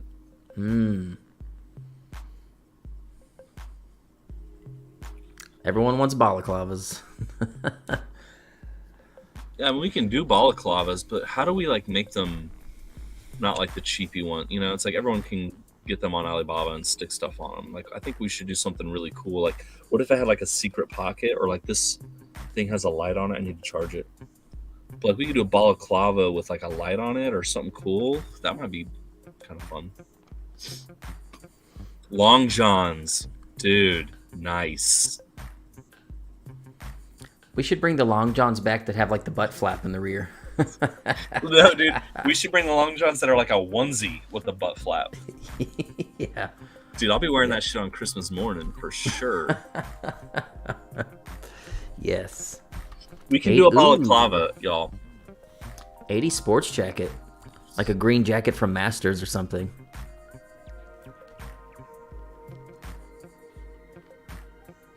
Beanies and trapper hats. I definitely okay. If you're a guy and you can go out into the world wearing one of these stupid hats but still be super confident about it, I think that's really cool. I think stupid hats is the new flex. Mm-hmm. I mean, dude, I was just at a training class for work, and there's a bunch of dudes that are oil-filled dudes, a lot of guys that work in chemical plants. The mullets I'm seeing these days are legendary, dude. This stuff is feathered and lethal. And like you're saying, big dumb hat, big pair of pit vipers, flowing locks, business up front, party in the back, all the time. It's totally back. Totally back now. So I'm seeing people wearing like sport coats and a button-up shirt, and nice slacks and some nice business casual shoes, rocking the crullet, with a little bit of a jerry curl on it, looking good. It's super rad. Yeah, mustaches and mullets are taking over. Yeah, they're taking over chemical plants and refineries. AK Johnny knows. So that's the life I live in, dude. Everywhere it's standalone mustaches and mullets. It is kind of funny because I do remember seeing pictures of mullets, from our parents' generation, and just being damn, dude, I don't really know what to think about it, because you could tell that these guys knew, I am fucking wearing a mullet and I don't give a shit. And it's just funny to see it come full circle, and now it literally is that now. Ooh, that reminds me. I don't know why that reminds me. Clay, do you still have your fox body? Yes, I do. It's kicking my ass. I feel like all I do is work on it. So we received a prize in the mail for Kalash Bash. I wanted to show it here on the live stream. Tony, you've already seen it. This comes all the way from a place that I can't talk about. It's not Russia.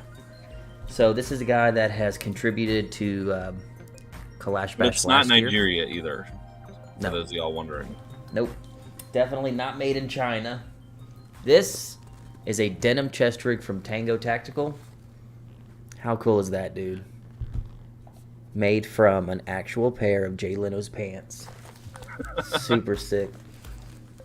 So, man, one of these days, guys, if you ever catch us at KB and we're drinking around the fire, there's a really cool story we could tell you about where your money goes when you buy one of these.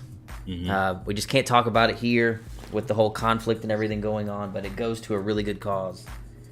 And he's giving one away. Second one he's giving away at Kalash Bash, and he's a really great guy. Tango Tactical has an Instagram page. When they do make chest rigs, they sell pretty quick because he doesn't make them all the time. He kind of makes them when he can, where he can. The whole conflict over there has made it very difficult, but check those things out. Yeah, Dima Drip, he knows. In fact, last year the chest rigs actually had the Center T logo embroidered on them. These, same one that we gave away last year, I believe, has the newer Tango Tactical logo with the yellow inlay. 3-cell chest rig. The cummerbund is full of pistol mag holsters. Totally tunable. If you got a beer gut or if you're thin, you can totally tune it. Quick release straps to really drop this thing off in a hurry. Molly everywhere you look. It's a really nice chest rig, and it's just dripping with swag because it's denim. I mean, let's get real here. Super cool rig. That's one of those rigs that you show up to like one of these like, you know, one of these like average Joe matches, and they see that shit and they're like, what the fuck is that? They talk shit. Yes, absolutely. Dude, the Davronoff rigs, right? I see all the time people will look at those. Some people don't get it. They don't get that some stuff's made to look cool. Some stuff's just made because it's something that's made out of really high quality material. It's just fun owning something like that. It's like you've got your Rolex watches, and then you've got your Swiss watch that can go, you know, all the way to the bottom of the ocean and still work, but it's not that pretty to look at. There's just different lanes, right? So on some of the Facebook forums, there's been some spicy pictures going around of a certain couple wearing Davronoff rigs, and dude, the comments have been brutal about the people, but also about the rigs. Like, some people just don't get it. They look at it and they say, that wouldn't last in battle. Why would you buy that? That is an overpriced piece of leather. Like, some people just don't get it, man. Yeah. Not everything has to be, like, so duty-driven. Duty. Not everything has to be, like, the most accurate gun in the world. Some stuff just has to look cool. Like, AKs. AKs and Davronoff chest rigs, man. They're just beautiful to look at, in my opinion. And then you've got, like, your Haley Strategic chest rigs and a free-floated AR-15. It's not pretty stuff.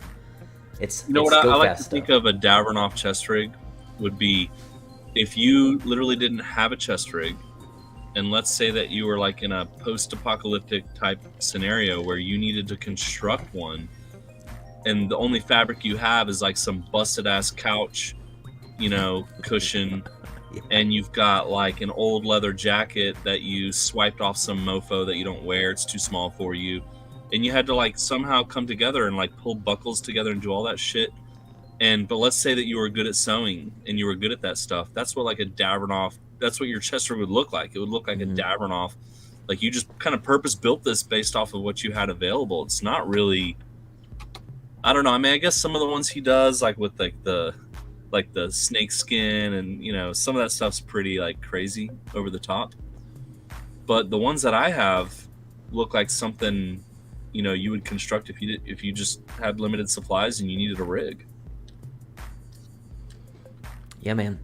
I just want to look fly at the range. I mean, I want an AK. The rigs are pretty awesome, and you know, definitely one of those things like many years down the road, if you have a Davronoff rig, you know, that'll be something you'll be really proud to own. Yeah, it's just cool. They're all dated. They're damn near serialized. He lets you know what city he was in when he built one. Most of them are right in Brooklyn, New York. And the story behind them, that he's finally gone into business for himself, so I think he's kind of gotten away from what he was doing. But he was making these things behind enemy lines. I mean, he makes them in New York.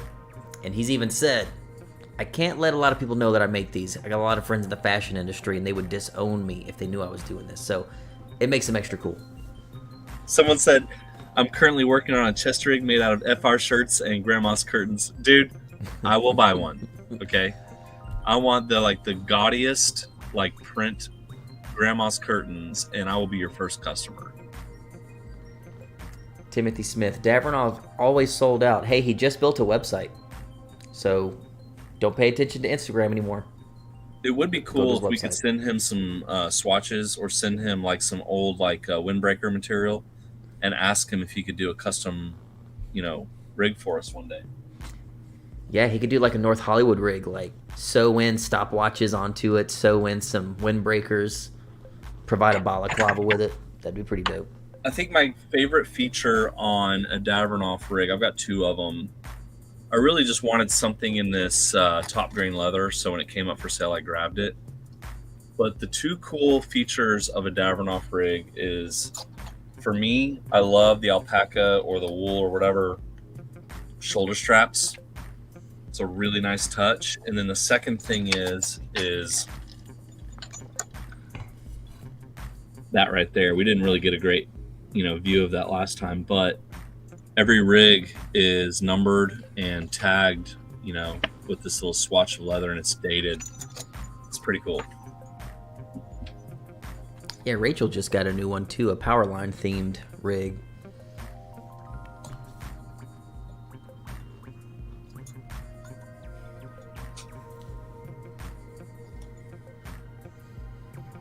So, we are sitting at still currently around 100 people watching, which is just insane that you guys stick around for this. We're a little over an hour and a half. Do we want to do questions? I think we should do... I have a question for everyone, and then we'll probably close the night off with answering some questions on their end. But I want to know, October is a very action-packed month for AK matches. In October alone, you've got Thunder on the Tundra, which we currently have people driving to. You have Red October Eastern Front. You have Red October Cold War, which our homies over at Lee Armory helped put on. You have Kalash Bash. You have normal Red October. There's all these other big events and 3-gun matches and stuff going on. Out of everyone here in the comments, are you guys going to any of them? Doesn't have to be Kalash Bash. Are you going to any of these things right now? If you are, let us know. Right. What events have you been to in the last year? Like AK events have you been to in the last year? And what are you planning on to attend this year? Let's see how much participation we got. I'm going to miss my mom's birthday for Kalash Bash. Super Geo. Hey, priorities, man. They're in the right Listen, place. if you find us out at the campground, let us know you're the one who's missing your mom's birthday party, and we'll FaceTime her. Okay? Yeah. We'll all sing her happy birthday. Promise. Kalash Bash would be a great place to have a birthday party. Dude. For Mom. Right. I'm still trying to get Babushka Kid to bring his babushka. I would put her front row center, dude. Let's see. Robert. Kalash Bash in Red October. Very cool. Derek, I want to cancel my honeymoon and go to KB. Hey, we had a guy propose to his girl at the awards ceremony. We are all about making special moments. You could do your honeymoon at Kalash Bash, and we'll make it very special, we promise. Out to Burn. Looking at some cool local 2-gun matches. Very cool. Jerry, KB will be my first. Dat, taking my Spiker to Thunder on the Tundra. Very cool. See, that's a dude I like. Taking a Spiker Norinco up to an AK match. That's the kind of stuff I love seeing, the variety. Tactical, I know he's going to all of them. I don't know how you do it, dude. He's told me, he's like, yeah, I'm going to go to Thunder. I'm going to go to KB. I'm going to go to Red October. I'm like, bro, how do you do it? How do you go to all of them? You're a very privileged person. He's in a band, too. Super cool, dude. Oh, yeah? Rock on, dude. Kalashnikov No more in the vacation winter. time. Ooh, that sounds like you're coming down with the flu, my friend. None before. KB next year is the only one I'm sure of right now. Cool, man. We'll see you next year.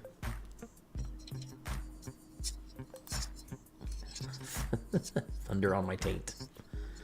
Unfortunately, no. No more vacation time. Yeah. She didn't believe me that you guys would. We would. I promise you we would. Oh, dude. We've went live with a guy's grandma before. We wouldn't not.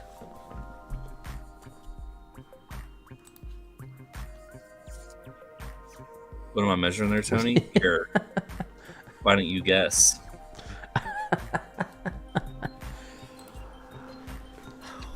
She's listening now. Tell her how much fun it'll be. Oh, so she's watching right now. We got to sell her on this thing. All right, what's her name? We got to know her name first, brother. Help us out. Miss Taylor. Can we call her Mrs. Taylor?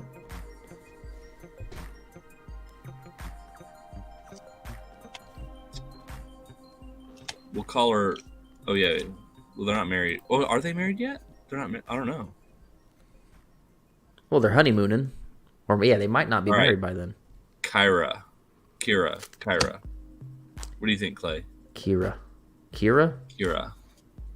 Damn, I don't want to say it wrong. She's like, I ain't going to these guys. Yes. All right. So they're married. Why don't you go first, Clay? I'll tell her all the reasons why Kalash Bash is the spot for a honeymoon. Listen. Do your like Barry Manilow, right? All right, hold on. I should change the music for this. You got a good microphone. Let me see here. Hold on. Are you putting some baby making music on? Oof. Listen, Kira. I can see your man wants to take you to do some fun stuff. Well, I've got just the ticket. It's called a general admission ticket. 2 of them. But With it's your name not on it. general in any way, shape, or form. It is extra. Just so you know. You can't have general admission without mission. You can't have missionary without mission. You come out to Kalash Bash, you hang out, you drink a little too much at the campsite, you slip in when no one's looking into your tent. We've had a lot of first times, a lot of first things go down at Kalash Bash. We've had first time popping cherries on machine guns. We've had people getting married, but we haven't had any baby making. I'd like to start a new tradition. I would like babies to be made at Kalash Bash. Hey, most of the time that happens on your honeymoon, right? Put your tent right next to the fire. You bring the Listen baby to some next slow year, jams. and we do the Simba. That would be awesome. We'll put like a piece of paint on his forehead. It'd be great. Dude, we would love it if some babies were made at Kalash Bash. I think that would just really mean a lot to us. If y'all could just kind of get on it, that'd be great. Nobody's gonna watch.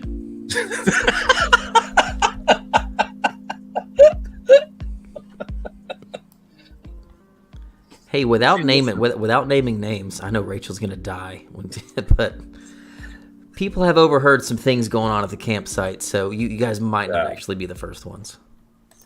What's that one song? Right, the Ace Ventura song. What? Yeah, Rachel knows. But in all seriousness, first of all, we have a lot of women that come to Kalash Bash. Believe it or not, it is not only a sausage fest out there. There's a lot of women out there. A lot of ladies.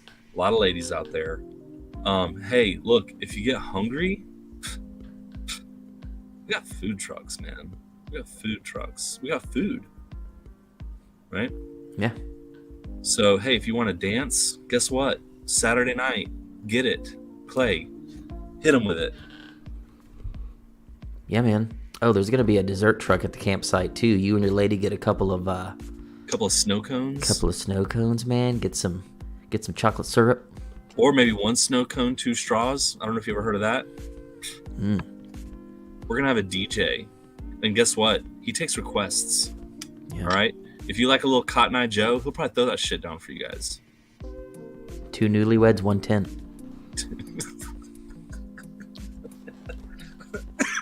Hey, Tony can bring the tape measure if you want to borrow it. I'll bring it. Okay.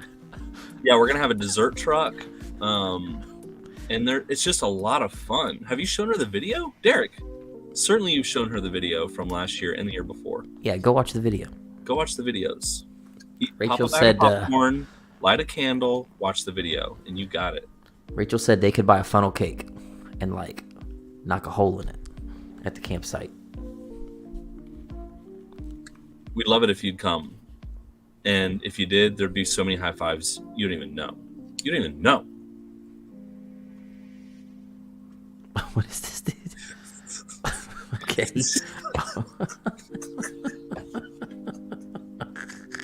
So, Cotton Eye Joe is about gonorrhea. That's what I was reading too. Dude, we need to be doing like some damn trivia. I did not know that. Thank you. Yeah. Let's get into that. I want to try something out on Tony. All right. So I want to do a proof of concept here. I'm glad you reminded me before we hit 2 hours again. So now that you have a hood on, maybe you could blindfold yourself for this. So this is a little game that we're going to play called Name That Gun. What Tony's going to do is blindfold himself. He's not going to see what's on the screen. You guys in the comments will. I'm going to give Tony one hint to start the guessing. He's going to get to ask me, let's say 5 questions about the gun. I have to answer truthfully. After the 5 questions have been asked, he has to try to name that gun. He's going to get one chance. All right, say it again. So I got to put the blindfold on, and then I have to guess what kind of gun, and I get 5 questions. Right, so I'm going to put it up on the screen. They're all going to know, right? All right, well, I'm going to look like a real muff, okay, on this, because I'm not good at these games, but I'll try. You're going to have a great time. All right, tell me when you're ready. All right, go ahead and blindfold yourself. Okay, I won't look. Oh, hang on. My mullet is getting in the way a little bit. Okay. All right, hit me with... Let me know when you're ready. All right, are you ready? Yeah. All right, so currently the viewers can see the gun on the screen. Tony, the hint I'm going to start you off with is this gun has wood furniture. Now you get to ask me 5 questions. You can ask me origin, caliber, any kind of questions without guessing the gun. After you've asked me 5 questions, take your one and only guess. Go ahead. It's got wood furniture. It has wood furniture. That's the only guess. That's the only hint I start off. Now you get to ask for 5 more hints. Gotcha. Okay, well, let's start with caliber. 7.62 by 3.9. Okay. Next question.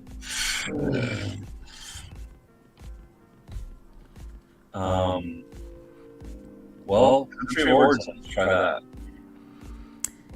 I'm going to give you multiple answers. This was made in China, Russia, Yugoslavia, East Germany, made all over the place. A lot of countries made this. Okay. That's a good hint. Next question. So, okay. 762 by 39. It's got wood furniture, and a lot of countries made it. Mm-hmm. All right. What is the barrel length of the firearm? Going on memory here, I believe these have between an 18 to 20 inch barrel. I think it's around 18 inches. Okay. Huh. So what does that tell you? Come equipped with a bipod? No bipod. It's a good question. No bipod. Last question. 7.62, 18-inch barrel, wood furniture, Mm-hmm. and a bunch of countries made it. Bunch of countries made it. Very common. It's very common. Is it an SPS? You are exactly right, yes. Oh. You still had one more question, but yeah, take a No, look. It was indeed an SKS. Okay. I was starting to think like, you know, they have like those NA91s, like a long barrel AK. Yep. All right, cool, man. So I don't look stupid. Alrighty, you ready for your next one? I gotta do another one. One more. Oof. I've actually got 3. I'll But do they're one all more. so keep in mind all of the guns that I've chosen are pretty common. You should know them. I'm not doing crazy variants. Okay, gotcha. Do I get a hint out of the gate? Let's see. Stand by. Yes, you will get a hint out of the gate. Okay.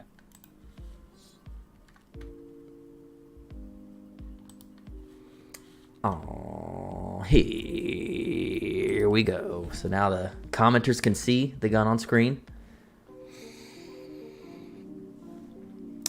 Your hint is It has a milled receiver. 5 questions. Okay. Caliber. 7.62 by 39. Milled receiver, 7.62 by 39.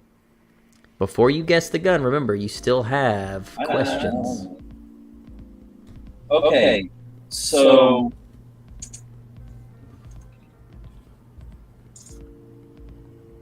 Does it start with a V?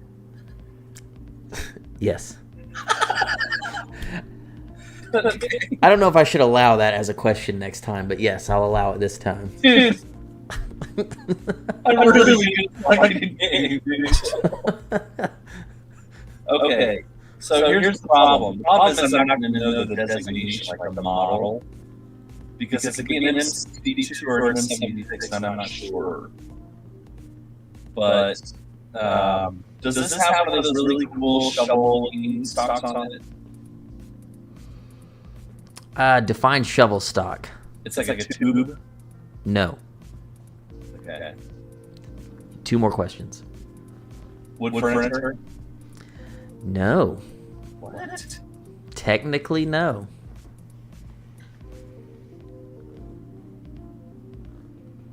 But it does start with a V. Yes. Okay. And it's 7.62. Yes. And it's a milled receiver. Yes. And it's got... Does it have a top cover similar to the wheels? It has a top cover. It's not similar to Galil's, but it has a top dust cover, yes. Uh-huh. I don't know how you haven't guessed this. I mean, I was going to say helmet. Ooh, no. It is a VZ58, Tony. Take a look. But I thought they had wood. It's beaver bark. Dude, that's wood, man. Nah, dude, that's beaver bark. Which is what? It's pieces of wood with resin. Dude, if you would have told me that's Listen, why I have wood. You asked it started with a V. I thought he has instantly guessed it. But you had Valmet on your brain. That's why you asked if it was a tombstone. I've never seen a Valmet like shitty plastic furniture. I've seen all that beaver bark. All right, last one. You're going to get this one quick. I promise. Mm-hmm.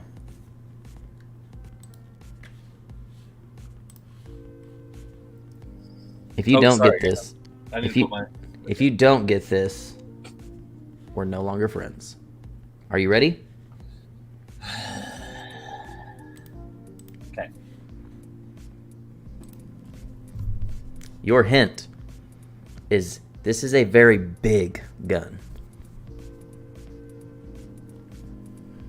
Okay. Caliber. 7.62 by 54R. Okay. Belt fed? Yes. Does it have a interchangeable barrel with a carry handle on it? Yes. Do we really want one very bad? Very, very bad. And we got to play with one that was really cool that Iron Customs made. Yes. PKM. It's a PKM. We actually want one so bad that we have 2 being built right now. You got 2 out of 3, Tony. That ain't bad. Very well done. I think that I'm gonna argue on the wood here, but we'll save that for another time. Yeah, save it. Very freaking good. So there's a reason why I wanted to do that. Not too long ago, I put the feelers out there to try to get some sort of contact made with Michiko, right? And we finally did. So about a month ago, we finally got him to email us. And he said he's totally down to do some sort of a collab on a video, but it never really went anywhere because, you know, he is a blind fellow and we don't live anywhere near each other. So I couldn't really come up with a creative way to incorporate him on a video. So I thought, if we can get him to agree to come on this live stream with us, Misha being one of the smartest guys I know on YouTube when it comes to any type of gun, AKs in general, I thought we could play Name That Gun with Michiko. With him simply, Misha could probably do it with 3 questions on each gun. I would be willing to bet. And I bet he could name 5 in a row like that. We could even probably do nothing but AK variants, and he would name it. I wonder what else he's into besides AKs or guns in general, because he seems like Ooh, I it's know. like when you don't have hearing, or they say like your other senses become more hypersensitive, and so I can see how wanting to really understand the variants to the point where he can touch them and feel them and really get like a sense for some of like the minute differences. I know exactly what he's maybe that into, way in a dude. different hobby where he's like just super interested and knowledgeable on a topic. So he has another YouTube channel. He just goes by Misha. Not a lot of people follow it, but it's Yeah. all his side hobbies. And what's funny is because he's blind, he's really into models. The dude makes model plane videos constantly. Because for him, he doesn't know what a lot of planes look like, so he'll buy some of the best scale models money can buy so that he can feel them and really see what things look like, right? He has a huge collection of planes, jets, all, military stuff. But that is his thing, man. And he's really into Battlestar Galactica and Star Trek. He collects models of spaceships from those shows as well. Hey, it'd be a cool topic to discuss one day would be sleeper channels like that. Where it's like, here's a guy that has a really big channel, but you may not know he has another channel that he does some shit that's like not as popular. That's a really good point, because I watch Misha's smaller channel more. I talk about it all the time that I'm into ASMR, not like the weird ASMR. They call it unintentional ASMR. People that aren't trying to do the weird stuff where they're like clicking the mic and talking a monotone voice. There's people that just sort of naturally are that way. That's unintentional ASMR. I really like that kind of stuff. Yeah. Misha has that quality. Iraqi Veteran has a sleeper channel that he does guitar stuff on. I don't really watch his gun channel anymore, but I remember seeing that he had a guitar channel, and he's a pretty good guitar player. I remember when he made that. It was pretty cool. Well, why don't we do this? We're getting close to the 2-hour mark. We've got about 6 minutes, so why don't we turn to the comments. If you guys ever had a question that you wanted us to answer, we'll try not to ramble. Hit us with them. We'll do rapid fire, like no more than 5-second answers. Yeah, we'll spend the next 6 minutes firing off answers to your questions. Clay, we did talk about doing an ASMR segment. Hey, thank you for your orders. I see a lot of people commenting about their third pin stuff. Like, Clay and I designed those shirts. Like, we sat down, we talk to each other 20 times a day, and we come up with these really cool ideas, and some of them make it to shirts. So, really thankful for y'all's business and support. What are your thoughts on the WBP Jack or Fox? Polish AKs are good. I like Polish AKs. Yeah. Let's make a topic one night and talk about import guns that are made specifically for the commercial market. Interesting topic. Interesting opinions on that. You win $1 million. Hookers or blow. Tony, this is a great one for you. Take it easy, man. What's I win $1 million. I'm gonna invest it and take care of my daughters. That's what I would do with it. All right. Must have been a C answer on that one. Got the retro color shorties and 40s. Love it. Awesome. Boogalorian, one of the best usernames in the chat as always. Plans on shooting the M77. If I can get my hands on one, yes. We're giving one away at Kalash Bash. I can't really shoot it and film it, but we're giving one away. Yeah, cool little 308 demo or a 308 DMR AK are pretty special. A 54R DMR gun would be even more special. Ammo for competitions. For me, I shoot steel case even at matches, so whatever's cheapest. I really don't dwell on. I really don't dwell on really nice ammo for matches. Some people do, I don't. Best way to mount a light forward on the front. Sorry, my camera's blocking. Best way to mount a light forward of the front sight post on a standard AK without the front sight gas block combo. Forward of the front sight block? Yeah, I'm not sure if that's possible. The CDM Gear BC47 is a barrel mount, light mount. You could do it there, but even all the way forward position for you to engage the light, you'd have to take your hand off the handguard and reach up and do it. It would be a little cheesy doing it that way, in my opinion. Yeah, it would get you close. You definitely don't want your light right there beside your muzzle brake, but it would get you close. Let's see. Joey Diaz is on. Yes, yeah, he's kind of got the voice for it. Muzzle brake or flash hiders. I think they both serve completely different purposes. Right. So I say both. Competition, muzzle brake. For a fighting rifle, flash hiders. Yes, absolutely.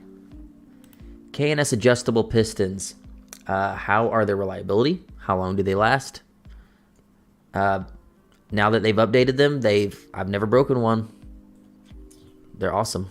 But keep in mind that a K&S adjustable piston, you're basically adjusting the gas and you're taking away one of the things that makes an AK an AK, which they are designed to be overgassed. They're designed so that you get some shit in there, the gun's still going to run. When you start messing with the gas system and tuning it so that it's, barely cycling rounds out and putting out rounds like that, just keep in mind you're kind of taking away one of the things that makes an AK an AK. Just some food for thought. That's my opinion. Yeah, you have to be careful when you put one in. The temperature of the day could change from when you tuned it to the next day, and it won't run the same. So if you stay on top of it and you know what it's doing to the gun, it'll be perfectly reliable. You're not going to set it and have it run the same way throughout the year. It's not going to work that way. And with different ammos, not going to work the same way. FAL equals good. FAL good equals big AK? I don't know if it equals big AK, good. But yeah, it's good. You know how Barstool, right? He does the pizza reviews. He's like, one bite, right? You should do like a review like that. That's like a 30-second review where he just gives things a score, right? Without going too in depth. It's like one of these or two of these. Right. Yeah. Good. Thoughts on the Galil Ace Gen 2 rifles? They're cool. Gen 1s are better, in my opinion.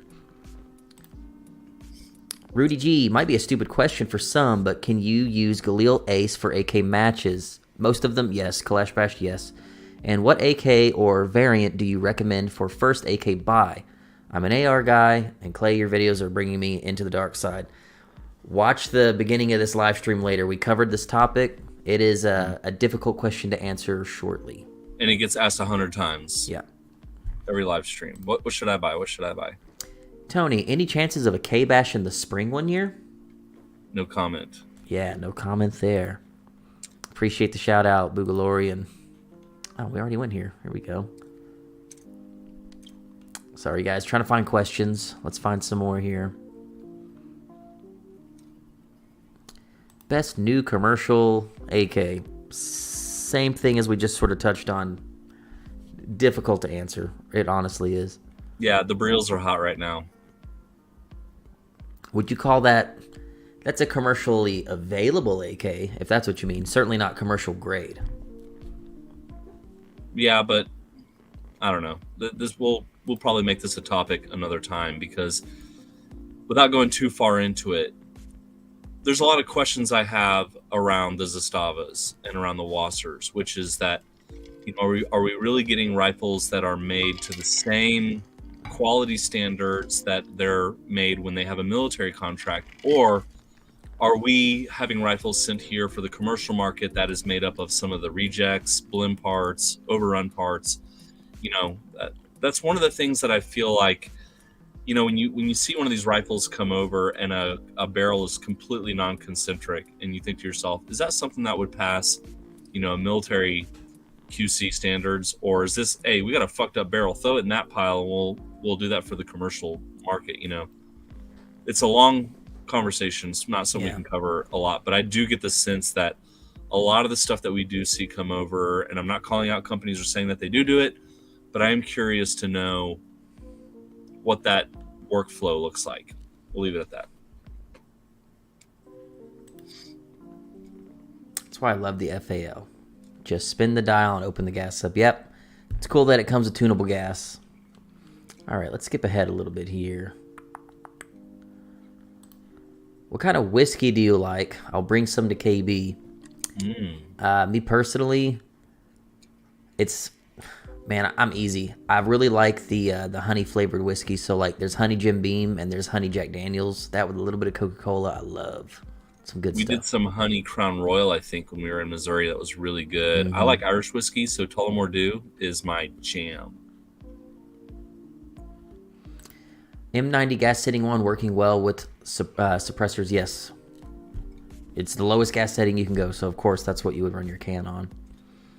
Thoughts on 545 versus 556? Love them both. Mm-hmm. All right, let's go. Let's get one more really. We just hit 2 hours. Let's hit one more really good question here. Something that's not repetitive. Let me see. I'm scanning.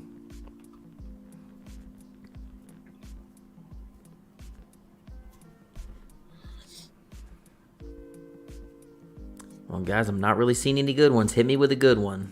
Somebody hit me with a really good one. All right, we can end on this one. How much ammo do you go through? I'm almost embarrassed to say, way too much. Lots. We probably keep. How much ammo do you think we keep on hand on cycle? Are you even willing to answer that question publicly? Here, I don't know, man. Here, various different calibers, I'd say. Because we keep most of it under lock and key at the shop. Mm-hmm. 35 to 3,500 to 4,000 rounds, maybe. Maybe a bit more of just different stuff that I keep here on hand. Right. At the shop, quite a bit more. I'd say we go through 30,000 rounds a year minimum. Yeah, I would say so. Just from collectively, from competing, from filming, the machine guns, letting other people shoot our machine guns, more filming, testing, just literally going out and testing guns. It's a lot. Hey, it's a butt favorite ton. shoe. Someone's asking favorite shoe. We're both in the same club here. For what I like to do, Solomon's, man. I've gone through several pairs. I have one, my very first pair I ever bought, I still have to this day. I've gotten like 4 years out of them, hardcore use. I still wear them all the time. Badass shoes. Clay, are you big spoon or little spoon? Very important. Big spoon. All right, guys. Well, I think we're down to 80 people watching still, man. You know, it's funny. We went live, what was it, last weekend? Maybe a week and a half ago? We went live a little while ago, and this is episode 3 now. Episode 1, you know, that was on a holiday weekend, and we had so many people watching, and I think we found out that you guys are more, it's easier for you to watch on a weeknight. You know, most of us are out partying, doing whatever we do on Friday and Saturday night, so I don't think we want to keep you guys watching the live stream on those days. So what we're probably going to do is keep doing weeknights. We've talked about Wednesday nights, Thursday nights here and there, and it seems like it's just easier to be home and enjoy the live stream. So if that fits your needs, we're going to keep doing it this way. And we really want to start having some guests on. We have one guest in our, and he's like top of our list. I just got to figure out how to get this guy set up on a live stream. And I've got some people that are willing to help. So hopefully we can get them on, and it will be some wild. really good guests, but there's a little bit of a technology barrier that we've got to overcome. Once we figure that out, we're there. I'm trying to avoid the Mike Pappas and the breezeway of a McDonald's again. You know what I'm saying? Do you remember that? We've had some really fun live streams. Clay, it'd be cool to be able to do a live stream on Instagram when we like go live with randos, and then be able to broadcast it here. I don't know if there's a way to do that in the future, but that would be fucking hilarious. Man, I don't know. We could do something like that if, we have, so the way StreamYard works, anyone that you have on, it basically has a link that I would just email you. Click on the link and you pop up and I can add you to the stream. We could potentially maybe do something like that. It won't be very fast like it is on Instagram where I just hit a button. Yeah. The good thing about YouTube is it's so much easier to watch. You can literally lay in bed and have this on your big screen TV. Instagram, it's just all on your phone. It's the only downside. But it is a lot of fun, dude, when we do it and just let random people come on, because you never know what you're going to get. Well, man, do you have anything else you want to tell everybody? Thanks, everyone, for tuning in. And look, like in fucking 8-9 days, we're gonna be seeing a lot of y'all at Kalash Bash. And do us a favor, like when Clay and I are there, we try to do our best to be in the moment, but obviously it's work for us too, and we're constantly looking at making sure that, you know, safety, all these other things, right? So a lot of times you'll see us there and we're like kind of in the zone in what we're doing. So forgive us, but if you see us, stop us and give us a high five and say hey, because we really love meeting all of y'all and, you know, telling us like what we can do to contribute more to the community, what you'd like to see more of. We'd love to hear it. Yeah, we'll be hanging out like this. Just come say hi. Yeah. Yes. All right, everyone. I appreciate you watching. Those of you that left a super chat, thank you so much for that. Hopefully we got to most of your questions, and we're still going strong at 80. Thanks for stopping by, guys. We'll try to do this again in a week or two.